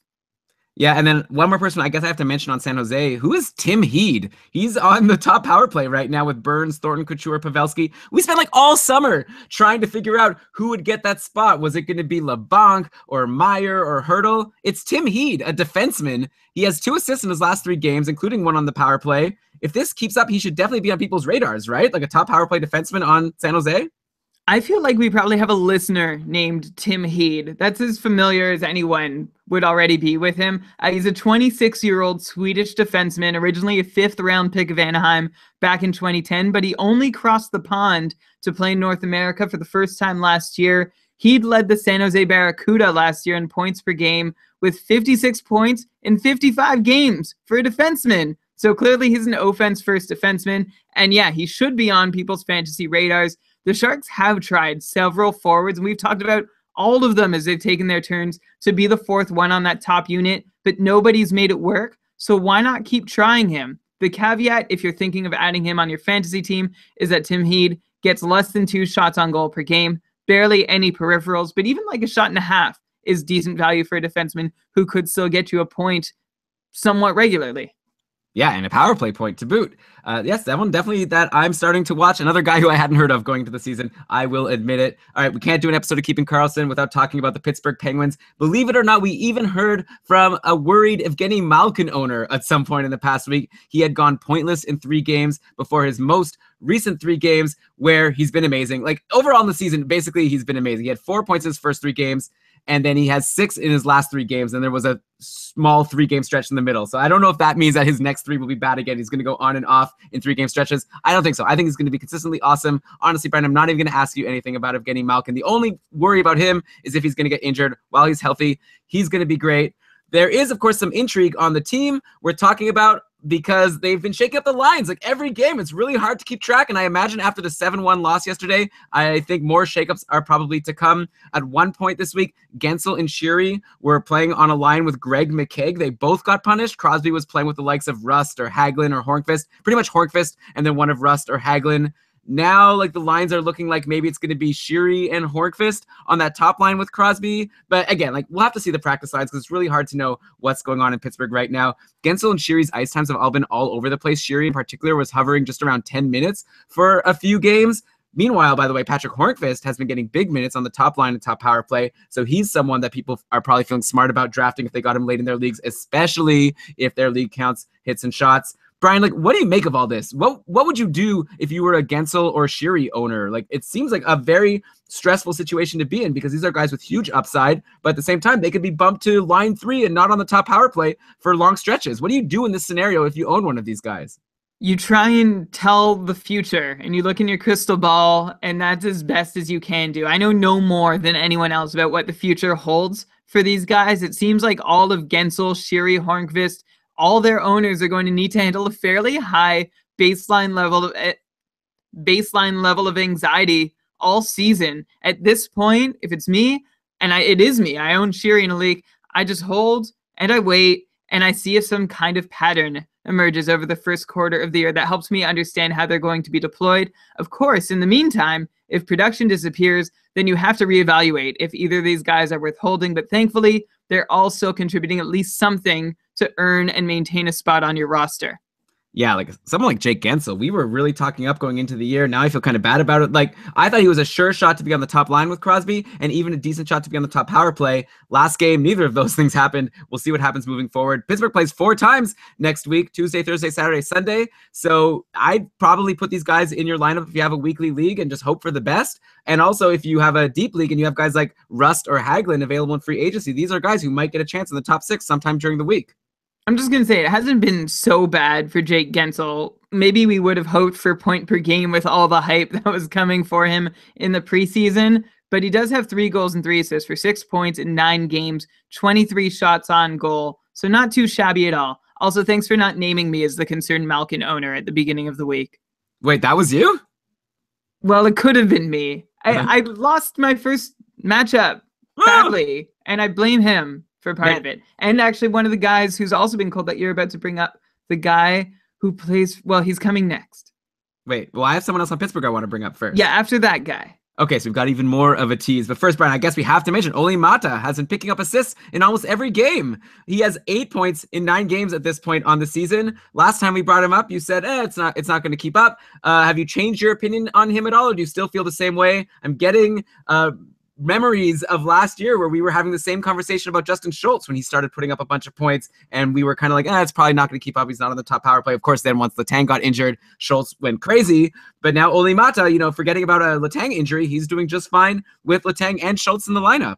What a run for Mata so far. 8 points, 6 of them primaries, so either a goal or first assist for 6 of those points. But this is not that in terms of Mata being Schultz last year, and this is why I'm not yet sold. First off, Mata has already beaten his total points mark from last year when he had 7 points in 55 games. Mata has already collected 3 power play points this year, which equals the number of power play points he's notched since the start of the 2014-15 season combined over a span of 142 games, during which, yes, he only had 3 power play points. And the third reason why I'm not yet sold is that Justin Schultz is already there. Like, if you asked it if this is like the Justin Schultz train that I was late to get on, that train is still a train. Can there be 3 trains on the tracks, the Letang, Schultz, and Mata train? I don't think so. I think there's regression to come in all the numbers you'd expect for Mata. Ride him while he's hot. That's what I said about Schultz. That's what I'll say about Mata, that you can't expect this to last, which I also said about Schultz, but was wrong. All right, well, you're trying it again with Mata. We'll check back in a couple. I'm sure we're going to talk about Pittsburgh like every week, so we'll keep bringing him up until something changes. Okay, the guy that you were teasing, Brian, is John Tavares, who has started the year slow. He had 2 goals and assists in the second game of the year versus Buffalo. He had a goal and 2 assists yesterday versus San Jose. But aside from that, he's done nothing in the other 6 games this year. Is this what we should expect from Tavares this year? Like sort of inconsistent production, a breakout every once in a while, but a lot of scoreless games? Or is this just something that's unexpected and shouldn't happen moving forward? Like, it hasn't been that great as a John Tavares owner, I have to say. He and Malkin were my big auction draft investments coming out of our tier 1 cupful draft. And so I was disappointed in him too. But Tavares has been a pretty consistent scorer in the past, so I'm just going to expect that to continue. I'm not all of a sudden expecting streakiness. I think he's got a new line mate. They're trying to make it work. Oh, you mean in Jordan Eberle? Okay, well, let's talk about him. Let's talk about Anders Lee. They're both still on line 1 and power play 1 with Tavares. Lee's been pretty good. He has 5 goals in 8 games, also 1 assist. So that should be good for another 40-ish goal season. That'd be amazing, actually. Eberle, though, he hasn't been that good. He has just 4 assists in 8 games. He has 21 shots, which is decent, but only 0 and 2 shots in the last 2 games. So his shots are slowing down. It's only 2 games, of course. Plus, if you're in a bangers and mash league where hits are counted, Eberle doesn't help you there. Like, he pretty much only helps you in shots right now. Is it maybe time to consider Jordan Eberle? Definitely not a snoozer, but he's on a cold streak. Is he like a guy you would stream for some of these other players that we bring up every now and then? Like, all those rookies that I mentioned before, like the Bjorks and the Kyle Connors and whatever. Is Eberle in their class now, or do you still see him as someone that must be rostered and we have to wait out this cold streak? Like, Tavares is cold. Maybe once Tavares heats up, that means Eberle will heat up as well. And you're saying that you think that will happen for Tavares? I'm leaning towards the latter for sure. The early returns for Eberle sure haven't been great, but I'd hang on to see what he does once that line does get clicking. If you regress Jordan Eberle to his career average shooting percentage, he'd have 2 or 3 goals by now, in which case we wouldn't be having this conversation at all. Did you ask something about hits? No, I just said how Eberle doesn't help with hits. So Right. he's like not helpful except for if he gets shots and points. Yeah. Do you own him in your hits league? I did. I dropped him. Oh, okay. Your question was oddly specific, so I assumed it was about you personally. No, just sort of wondering if he's a streamer at this point. Okay. Did you answer? Did you finish? I guess I'll throw in one more line. So no, I don't think he's a streamer. I think you've got to give it another week, 3 to 5 games to let something happen. I own him in the same league that I own Tavares and Malkin. I've learned my lesson with them. I'm going to hang on to Eberle for now. Okay, yeah, seems fair, but I'm a little concerned just because he also had that disappointing year last year. He took a lot of shots, not a lot of points. I wonder if he's just not good at shooting at the right places. But okay, one more guy on the Islanders I want to bring up is Ryan Pulock, who was called up. He's played 2 games. He had a power play assist in his first game, but has seen less than 10 minutes of ice time in each of the games. I assume we're going to say we're not interested in Ryan Pulock, even if he gets top power play time. If he can't even break 10 minutes of ice time, you can't expect production from him. Yeah, you assume correctly. I mean, the Isles have been in need of a better power play blue liner for a little while now, so there's a decent chance that Pulock keeps getting a crack at that role. So you can call dibs on him in a deep league, but probably not an urgent ad for you. We're getting an update in the chat room here, so we could post this back in the injuries section. Jaromir Jagr has been put on the IR, so that sucks. Hopefully he'll come back and do okay and have a nice end of his career. But okay, back to the cold streaks. Here's a guy who might actually be a legit cold streak. Brayden Point started the year strong for the Lightning with 7 points in 3 games, but then only had 1 assist in his next 5 games. He had a nice 1 goal, 1 assist game yesterday versus Pittsburgh, but I'm not sure if we should really put too much stock in that since these goals were against Antti Niemi. So Brayden Point is playing with Palat and Yanni Gourde. He's not on the top power play. Seems like a decent sell high opportunity at this point while he's still over a point per game overall. And he's just had like this really good game before. Like I feel like someone like Brayden Point, I don't think he's going to be that amazing because he's not on the best line. He's clearly talented. But if you could sell him to someone who just looks at his overall numbers and sees, wow, over a point per game, he just had a goal and assist versus Pittsburgh, see what you could get for him. Definitely, you can try to sell high. He's actually a good example of what could happen to Vladislav Nemesnikov. I know that's not a very popular thing to be saying at all in fantasy hockey circles these days, but Nemesnikov, you can ride him if you want. Remember that spot that he's in has been cycled often in the past, including Nemesnikov himself being shuffled off it as recently as late last year.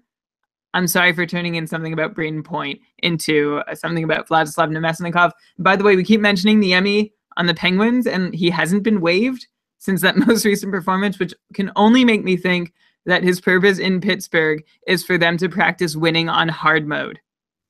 Okay. But Brian, okay, let's talk more about Nemesnikov because I wonder if at this point, like, you can try to sell high on him, but I wonder, like, you have to be very careful not to sell and not get enough return for him. He has at least 1 point in all but one of the games so far this year, playing with Kucherov and Stamkos on line 1 and power play 1. Kucherov and Stamkos have been just amazing. I feel at this point, maybe you don't sell high on Nemesnikov and you would just like ride the wave. Like, I feel like you're not going to get like a superstar for him, and I wouldn't want to get just a 60-point guy for him. I'd rather ride this out. Seems like he should be able to hit 60 points easy if he stays with this deployment on the top line and top power play all year. Of course, you're saying your concern is that maybe he gets removed from that line, and then obviously that takes a hard hit to his value. But like, he's playing with Stamkos and Kucherov, who are leading the league in points right now with 18 and 60 points respectively in 9 games. By the way, speaking of those guys, I wonder what kind of odds you could get right now on picking Stamkos to win the Art Ross over guys like Crosby and McDavid. He's in the lead right now, and playing with Kucherov, I think he has a chance.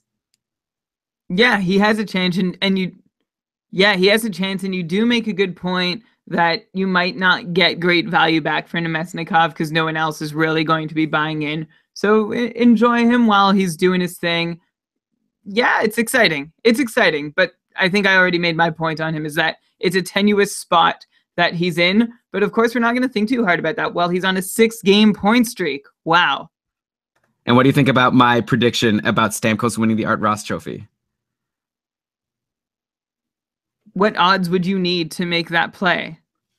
Ooh, If I could get 10-1 odds, I would make that bet for sure, but probably I won't get that great odds. I wonder if there are odds posted somewhere for the Art Ross Trophy that are being updated after every game. That would be fun to follow. Okay, still on Tampa Bay. We really have to start talking more about Mikhail Sergachev. If he's still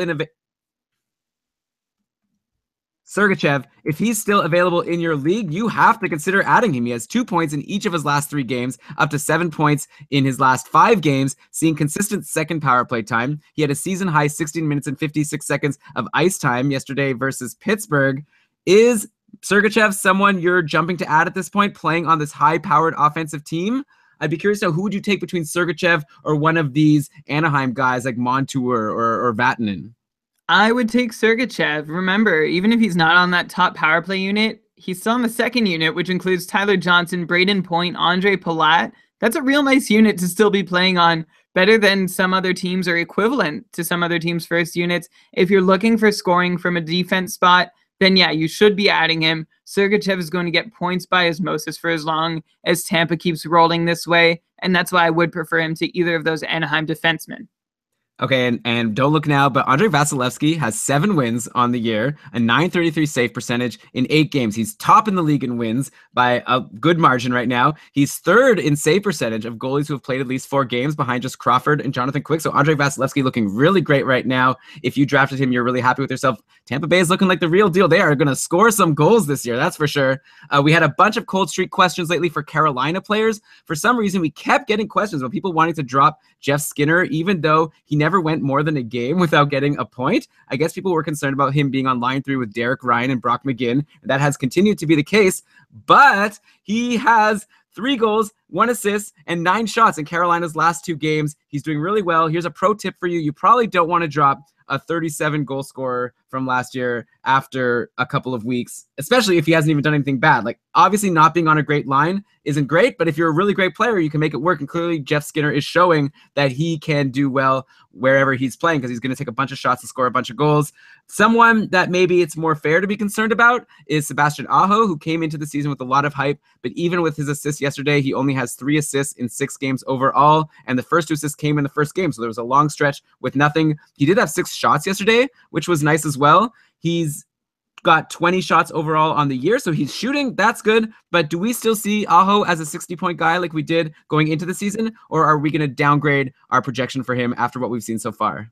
Here's the thing with the Carolina Hurricanes and Sebastian Aho. The Canes rank 25th in goals for per game, and they've played fewer games than most teams, and they've played them at a slower pace than most teams. I'm not talking Corsi. It's like after the first week, when every other team had 3 or 4 games played, Carolina was still stuck with 2, so it felt really slow.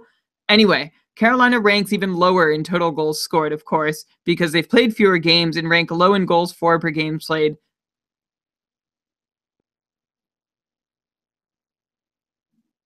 In goals for per games played. Nope. In goals for per game played. Anyway, they have 17 goals on the season. That puts them in 29th, ahead of only Edmonton and Montreal. So there hasn't been a ton of offense in Carolina for Sebastian Aho to get in on. I'm still holding out hope that he can beat 55 points, but in the short term, he is becoming streamable in the shallower leagues. But in the very short term, he's got a good schedule this week. So maybe give him one more week to prove himself. Yeah, if you've held Aho all this time, I'd say definitely hold on for his 4 games next week. And if he's in free agency, grab him. I still like him as well. I'd like to see what he's going to do with this nice schedule next week. And then, Brian, we have Steve Laidlaw's favorite goalie, Scott Darling, with a sad .898 save percentage after 5 games to start the year. Basically, though, I don't know if you could really trust these numbers. Like, yeah, Darling has an .898 save percentage, which sounds horrible. But if you look at the actual games he's played, he's had 2 great games, 2 really bad stinkers, and then 1 average game. So I'm not sure if that changes how we're looking at him. Like, are you starting to get concerned about Scott Darling? Do you expect him to get back to being at least like a league average goalie on a team that could get some wins? Like, we at one point were saying that we think he could be a decent number 2 goalie on your fantasy team. Do you still feel like this is the case? I do. This is not reason to be concerned yet. You can still expect him to get back to at least league average, and I still think Scott Darling can be a good number 2 option on your fantasy team. All right, so we'll have to check back in on him in a little bit. Once Carolina's played a few more games, when you've only played 5 games overall as a goalie, things could go wonky with your numbers if you have just a couple bad games like he has. All right, Brian, it's time. Let's talk Habs. They suck. They're 1-7 on the season. They've only scored more than 2 goals twice so far, and in those games they scored 3 times. So they're not scoring a lot of goals. They've also let in at least 4 goals 5 times out of their 8 games. They're not scoring goals, and they're letting in a lot of goals. Carey Price currently is riding an .881 save percentage and a 3.94 goals against average. There's no way you still think he's a tier 1 goalie at this point, right? Our patron, Colin, said that he traded Price for Jake Allen, and we were all thinking, that's quite the drop in like value from what their values were going into the year.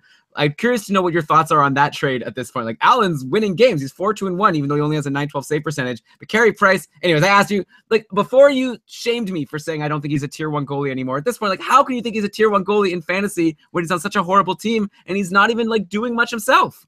I love that this is the conversation that follows immediately after you say, well, Scott Darling, he's only played 5 games and goaltending numbers can be wonky over that time, so let's not get too judgy about what he's doing. And then you like clean the slate completely to talk about the Habs. Let's talk about context first, or to talk about Carey Price. Let's talk about context first and zoom out on the Montreal Canadiens.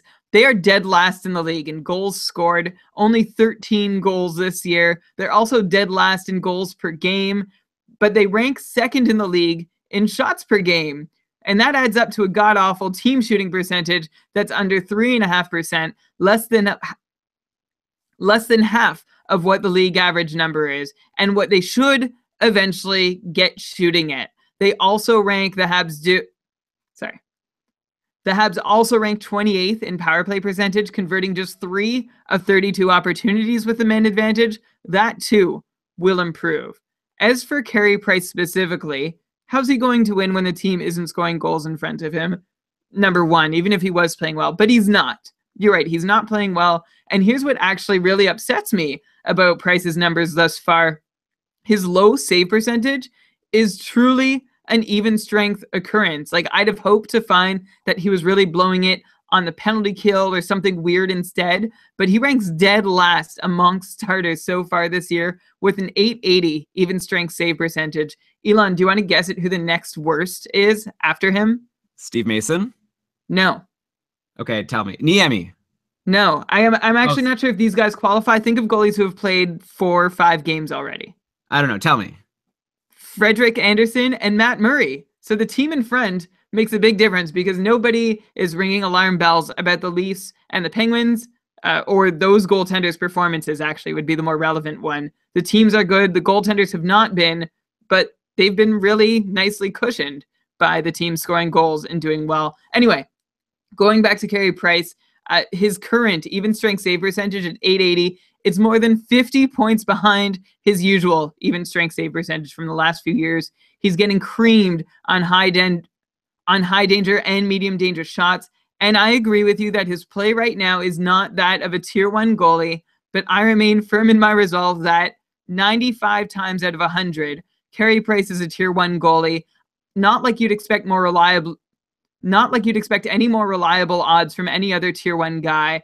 I'm going to still hold out hope that this is not one of those 5 out of every 100 seasons where he does poorly. As for trading Carey Price for Jake Allen, I would try and do better than that. Get another tier 1 or tier 2 guy instead. I can appreciate, and we had a question like this on our patrons only mailbag show, Elon. I can appreciate how you might want some consistency from someone who you know is going to win games and at least not totally blow up your stats the way Price is doing. But I still think you should be able to do a little bit better than that for the value that Price should still hold even after a rough start.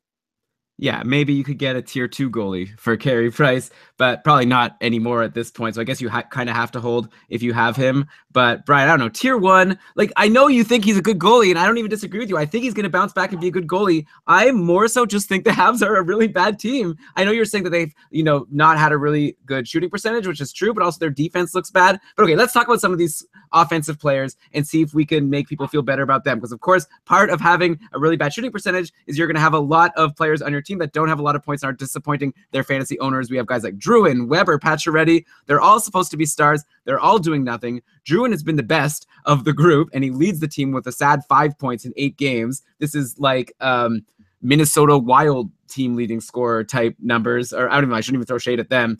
we have some teams where we say, or like Vegas, going into the year, we were like saying it'll be tough for any Vegas player to get above 50 points. That's kind of how it's looking on Montreal so far, though. Of course, you've said it might just be the low shooting percentage. Yeah, Drouin, he has 2 1-goal, 1-assist games, and he's pointless in 5 of the other 8 games the Habs have played. Pacioretty, much worse. He has his 1 goal from the first game of the year, and that's it. No points since the first game. He had 10 shots on goal versus Anaheim in the last game. Nothing went in. Then you have Shea Weber, who has just a goal and an assist, but at least is contributing some shots and blocks. So he's doing what we were expecting. Just would have hoped for a few more points. Should people be buying low on all of these Habs, or do you sell while you still can get something for them? Like, I feel like Pacioretty is the big one. If people have Pacioretty, they drafted him pretty high. He's taking a good number of shots, but nothing's going in. What's his value at this point? Just for the record, I can hear Cody. Yeah, I don't know what to do about that. Okay, cool. As I mentioned in my tons of shots, not at all very many goals argument, I would buy low cautiously on all of these guys. Essentially, their shooting percentage and power play numbers that I referenced earlier, they're a reason to buy low. Some doubts, of course, remain in my mind about the front office's ability and coaching's. Don't know what's going on. I'm going to power through this. Some doubts, of course, remain in my mind about the coaching staff and front office's ability to work through whatever's happening in Montreal. That is the reason to be cautious when you are buying low, but you can expect better for sure than what Drouin, Pacioretty, and Weber are doing right now. They will get back on track and be fine for the rest of the season. Maybe not quite as high as your highest hopes had them, but again, certainly better than this. Okay, and then we have Patrick in the chat room asking Clefbaum, buy low. How did you know I was going to bring up Clefbaum yet? How did you know I was going to bring up Clefbaum next? Yeah, he's also been on a cold streak like all season long. I actually brought him up on the show last week, Brian, and then we somehow forgot to talk about him after I asked the question. But yeah, he's been getting top power play time and good minutes all season long for the Oilers, just like we expected. But he has just 1 assist, a power play assist, to show for it. Is it time to get worried about Oscar Clefbaum, or do you scoop him up when he's dropped in your league like I did? Yeah, so the answer I'd prepared last week that for whatever reason I didn't share, it sort of is unchanged. It's about how few goals Edmonton had scored, and there have still been precious few goals for Oscar Clefbaum to assist on. Edmonton is ranked only ahead of Montreal in goals scored per game to date. And keep in mind, Clefbaum is not going to be the guy scoring goals. He needs to get assists on other people scoring goals. He still ranks second behind Connor McDavid in shots on goal for the Oilers. And when the goals do come, Clefbaum will be in on enough of them to be worth your while. You have to scoop him up if he's a free agent. Elon, you did it. I did it. Everybody listening should do it too. Yeah, just hope that he does something before Sekera comes back. Otherwise, maybe all of a sudden his job will be in jeopardy, but we still have to wait a couple months for that. By the way, Kyler Yamamoto had assists in 3 straight games before going pointless yesterday. But keep in mind, if you're thinking of streaming him, he'll likely get bumped off the McDavid line once Draisaitl is back. So you'll have to see if his deployment is still worth something. Someone to watch, but I wouldn't jump on him just because of his performance so far. All right, now, Brian, you said you'd get back to us last week on Radko Gudas, who hadn't been hitting or blocking. Maybe at this point, we don't need to be so concerned about him now that he has 3 hits in each of his last 2 games. Not a ton of blocks, though, aside from a couple games where he put up 3 and 5. So he's been inconsistent with his hits and blocks. Again, I'm talking about Radko Gudas, the guy who last year was like the stud in bangers and mash leagues, the high, like the gold standard of bangers and mash defensemen, where you just pick this guy up and he's going to win your matchup a lot of the time because of his hits and blocks, even if he doesn't give you points. And of course, he hasn't been giving us any points this year. He has no points in 8 games, 13 shots, which isn't even that many. So he hasn't been consistent, but he's showing us something. Like, what's going on? Like, why is a guy who's been such a reliable hitter every year all of a sudden not doing it this year? People who need hits and blocks, should they be adding him if he's been dropped? Should they hold on if they still have him? I reached out for help on Twitter for this one because I had the week to figure it out. I had some tape to watch, and I still couldn't really tell exactly what was happening differently. And I heard back from Dave Isaac, who is the Flyers beat reporter for USA Today and the CPSJ, which I'm sure is some journal in Philadelphia. Anyway, and he wrote back, I don't think Gudas is outright not hitting, but he has not abandoned coverage to make hits like he used to, partly the game getting faster too, which I thought was a pretty good explanation. We also had some theories on maybe he's a little nervous about getting injured. This is a health situation, or maybe, his role has grown beyond just hit everything that moves. He has to play a little more responsibly, and that's what he's doing. We'll see how this trend continues through the year. I have to think the hits are still going to come. Like you said, Elon, 6 hits in his last 2 games. Hopefully he can keep up at least a couple per game. That's why we like him so much.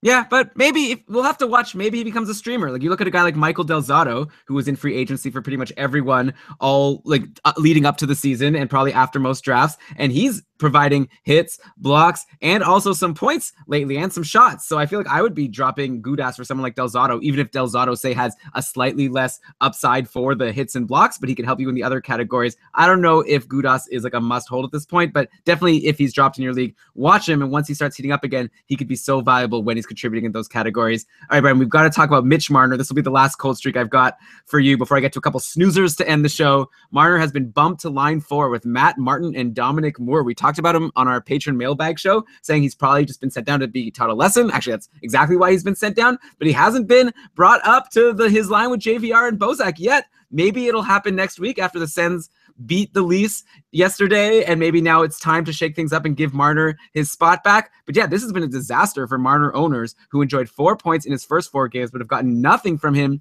in his last 4 games. Do we expect Marner to get back into a good spot in the roster soon and at least approach his 61 points from last year? My preseason take on Mitch Marner was that he would struggle to match last year's point totals, let alone exceed them. So I'm actually comfortable just sticking with that. Count on him beating 50. Hope he gets 55. I don't think Marner's current deployment situation is going to be something permanent for him. I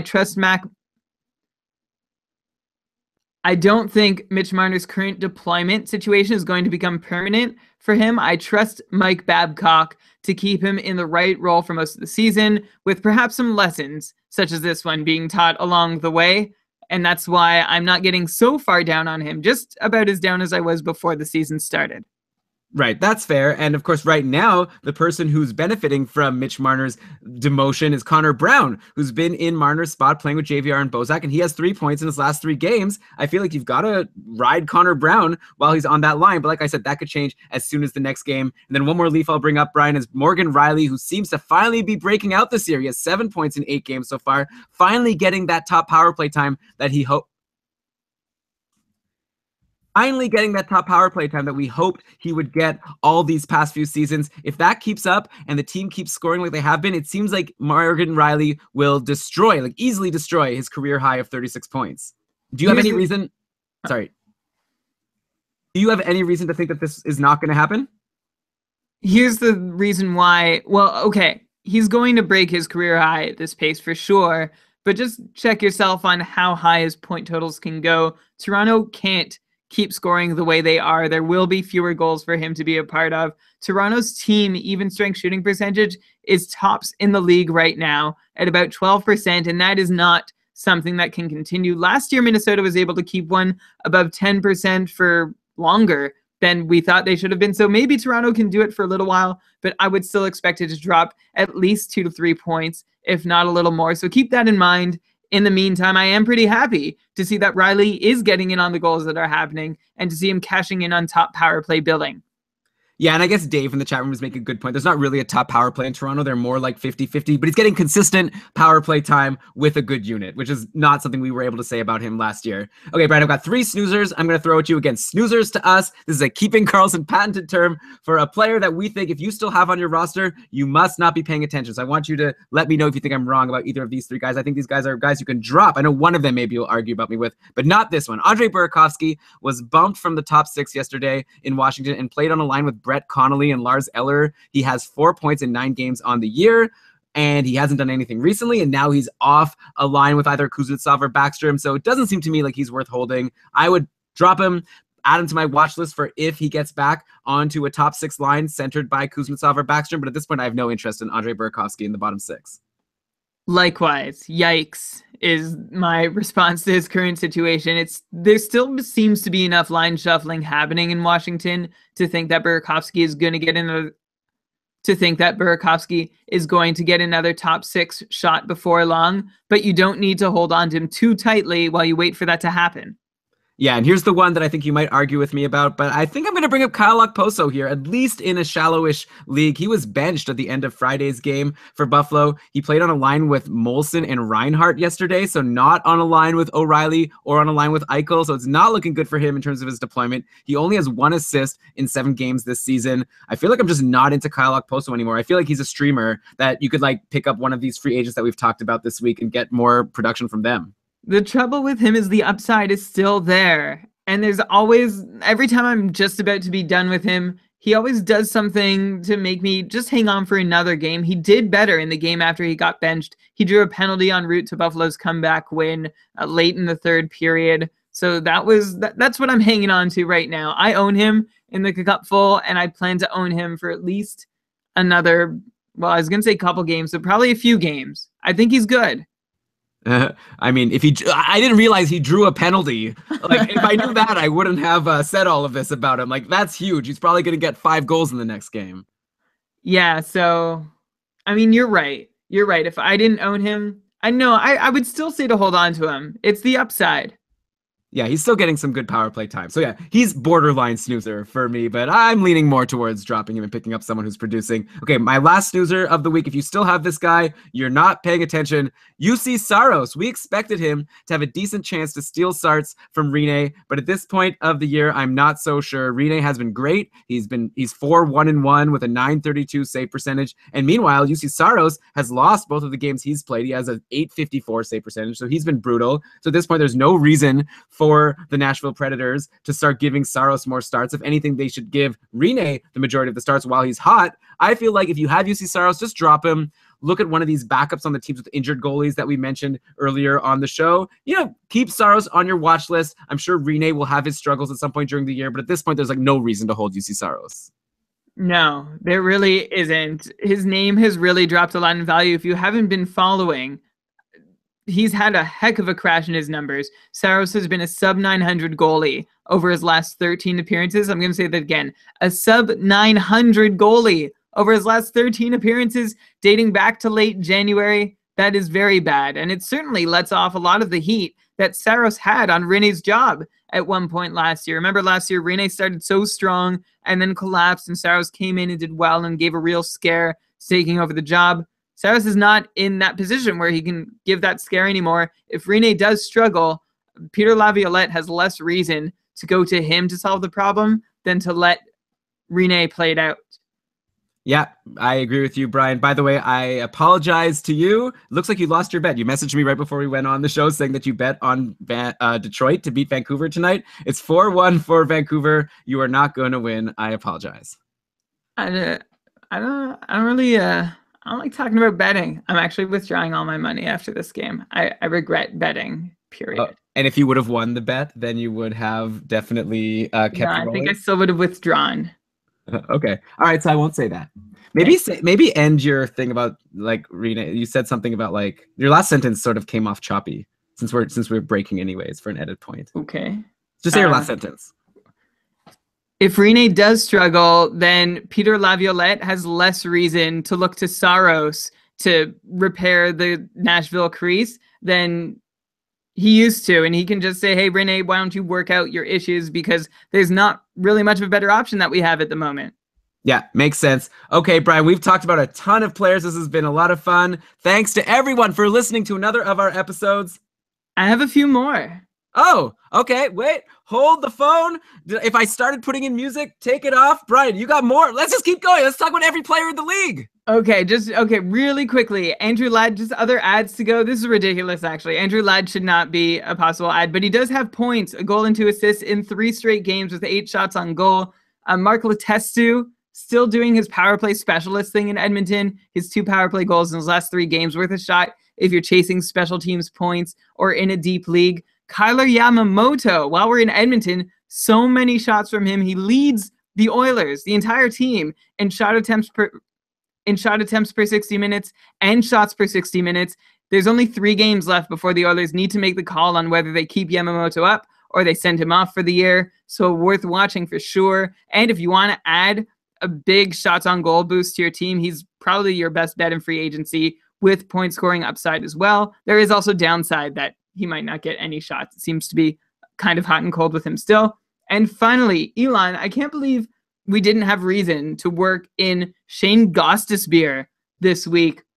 After last year, when no one was sure if he could hold on to the power play, he was benched, whatever. Everyone was worried going into this year. Is he the guy? Is he the guy? And we were like, yeah, he's the guy. He's the guy. He has a goal, 10 assists, and 11 points in 8 games played. Shane Gostisbehere is tied for 7th in NHL scoring amongst everybody, all teams, all positions, and he's tied for 1st in defensive scoring with Alex Pietrangelo. He has 7 power play assists, 19 shots on goal, doing very nicely.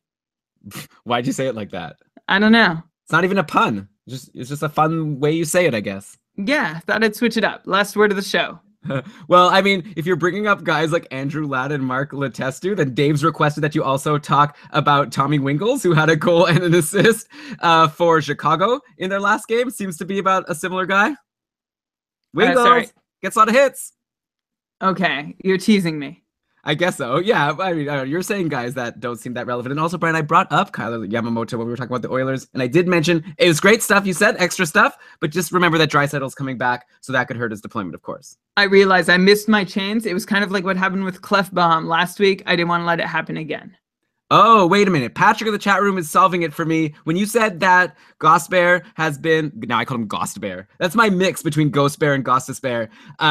You said that he's been playing noisily. Is that a Philly accent by any chance? It was really just plain old nonsense, but if I can get away with calling it that and it makes it better to you or anyone listening, then yes, that's exactly what I was doing.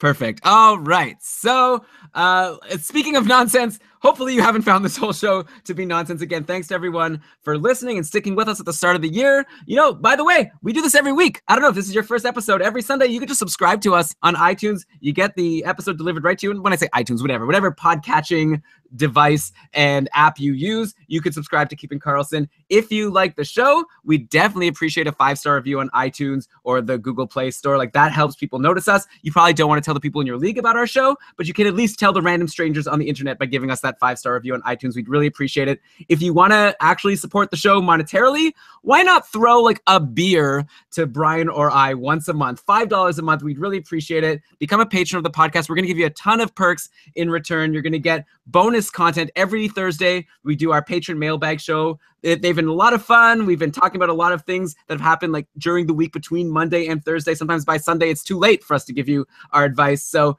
check it out, keepingkarlsson.com/patron. You could throw us, like I said, a beer. Brian and I will have to fight over it, decide who gets the beer every month. We'll see like maybe who's been the MVP of the podcast each month. Maybe we could get the listeners to vote on who gets the beer between Brian and I. I guess if we were to drink beers for every patron, maybe we'd get a little drunk, but it would be a really fun party. Brian, with that, I guess I've rambled enough. So why don't we cue the outro music and you could go ahead and read us the credits. Sure. And by the way, if you want to support us but don't have the beer money available, you can for free leave us an iTunes review. We would really, really appreciate that if you listened all the way through and enjoyed what you got. Are you going to interrupt me to tell me that you already said that? I did say that. Okay. Well, I just really wanted to make the point that it's a thing you can do even from your phone. Please and thank you. This episode of the Keeping Karlsson Fantasy Hockey Podcast was presented by Dauber Hockey and supported by our patrons, including our newest ones, Dylan B, Sean G, Jordan B, Michael G, and Michael S. Thank you very much for your support. This episode was researched with help from Dauber Hockey, Frozen Pool, Dauber Prospects, Corsica, The Athletic, Hockey Reference, Hockey Viz, Hockey Database, Elite Prospects, Roto World, and Fantrax. Great job as always, Brian. You know, like Tommy Wingles does get a lot of hits when he plays, but he can get healthy scratched a lot, so that's a concern there. But yeah. Great job. We'll be doing this all again next Sunday, so you can join us live, keepingkarlsson.com/live, 7 p.m. And for the patrons, we'll talk to you on Thursday for the mailbag show.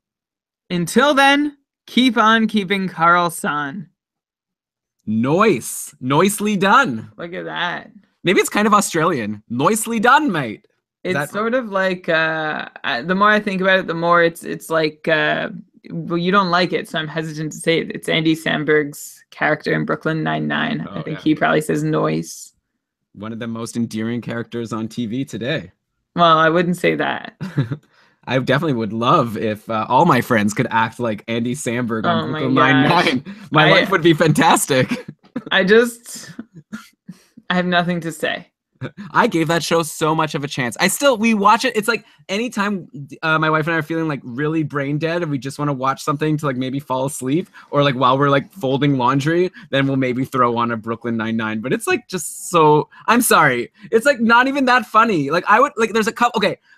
What's it? It's Chelsea Peretti. Her character really very funny. Everything but she has like what, 1 or 2 lines an episode. And Holt is very funny. It's okay for you not to like it. That's I'm okay. Sorry. I tried so hard because you liked it. You have no apologies to make. A lot of the patrons really liked it, so I wanted to give it a chance. I wrote up a whole like write-up about why I didn't like it. There was like one night where I watched 3 of them in a row after we talked about it with the patrons, and but then I felt bad about posting it because it was like pretty biting, and I didn't want to insult the comedy sensibilities of our patrons. But like, it's not that funny of a show, and like the premises are uncomfortable sometimes. They like arrest people for no. It's like supposed to be funny that Andy Samberg arrested a guy, and now they have 48 hours to get enough evidence so they can hold him. Like, that's not how it's supposed to work. That just makes me uncomfortable. Wow, you're a real. I have a lot of responses to that. What part of it makes you uncomfortable? You're supposed to only arrest people. Like it's not like the TV show. The show on TV is not following proper police and legal procedure. Yeah, like it's just like they're for entertainment purposes. Yeah, like he's an irresponsible cop. They like treat him as if he's like he's a great cop, except he's a bit like, jokey or whatever. But in reality, he's like a very like incompetent and like irresponsible police officer. And like it's annoying to me. Well, you just can't bear the thought of anybody being that irresponsible in a position of authority. It's true. I don't like that. I'm sure the real life examples bother you just as much. I mean, we don't talk about real life things on the show too often, but yes, it doesn't make me too happy when people have a lot of authority and they are incompetent. That makes me uncomfortable. Cool. Let's leave it at that.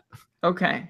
I did edit out something from the podcast that I did with Dom where he got a little political, and I kind of felt bad because it's like, why not let him speak his mind? But I also was wondering like what would happen if we said something political on the show. Like what was it? Would we get what's the word? Flamed? Would we get flamed? I don't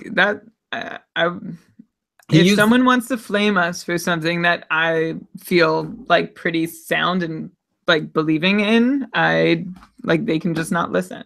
Okay, well, this goes just for the end of show YouTube video. He used the term white supremacist, and I wondered if that was a little bit inflammatory for a fantasy hockey podcast. I feel like you can't be. No, I don't know. So you censored him. I didn't censor him. I asked him to repeat it. Like, if he would have said, no, you have to put that in, I would have put it in. I was like, we've never really talked politics on the show. Because, he was saying at the end all of the charities that he, donates to for his projections. Right. That, I'm donating also to this thing because I'm trying to fight against the fact that the president is anyway, this is getting I see. I get it. I get it. It's not what people come here for, but at the same time, it's our responsibility as public figures. Okay. Good talk. 2020. Go out and vote, Americans. Okay. All right. Thanks everyone for joining us. See you. Brian, bye. Thank you. Okay, bye.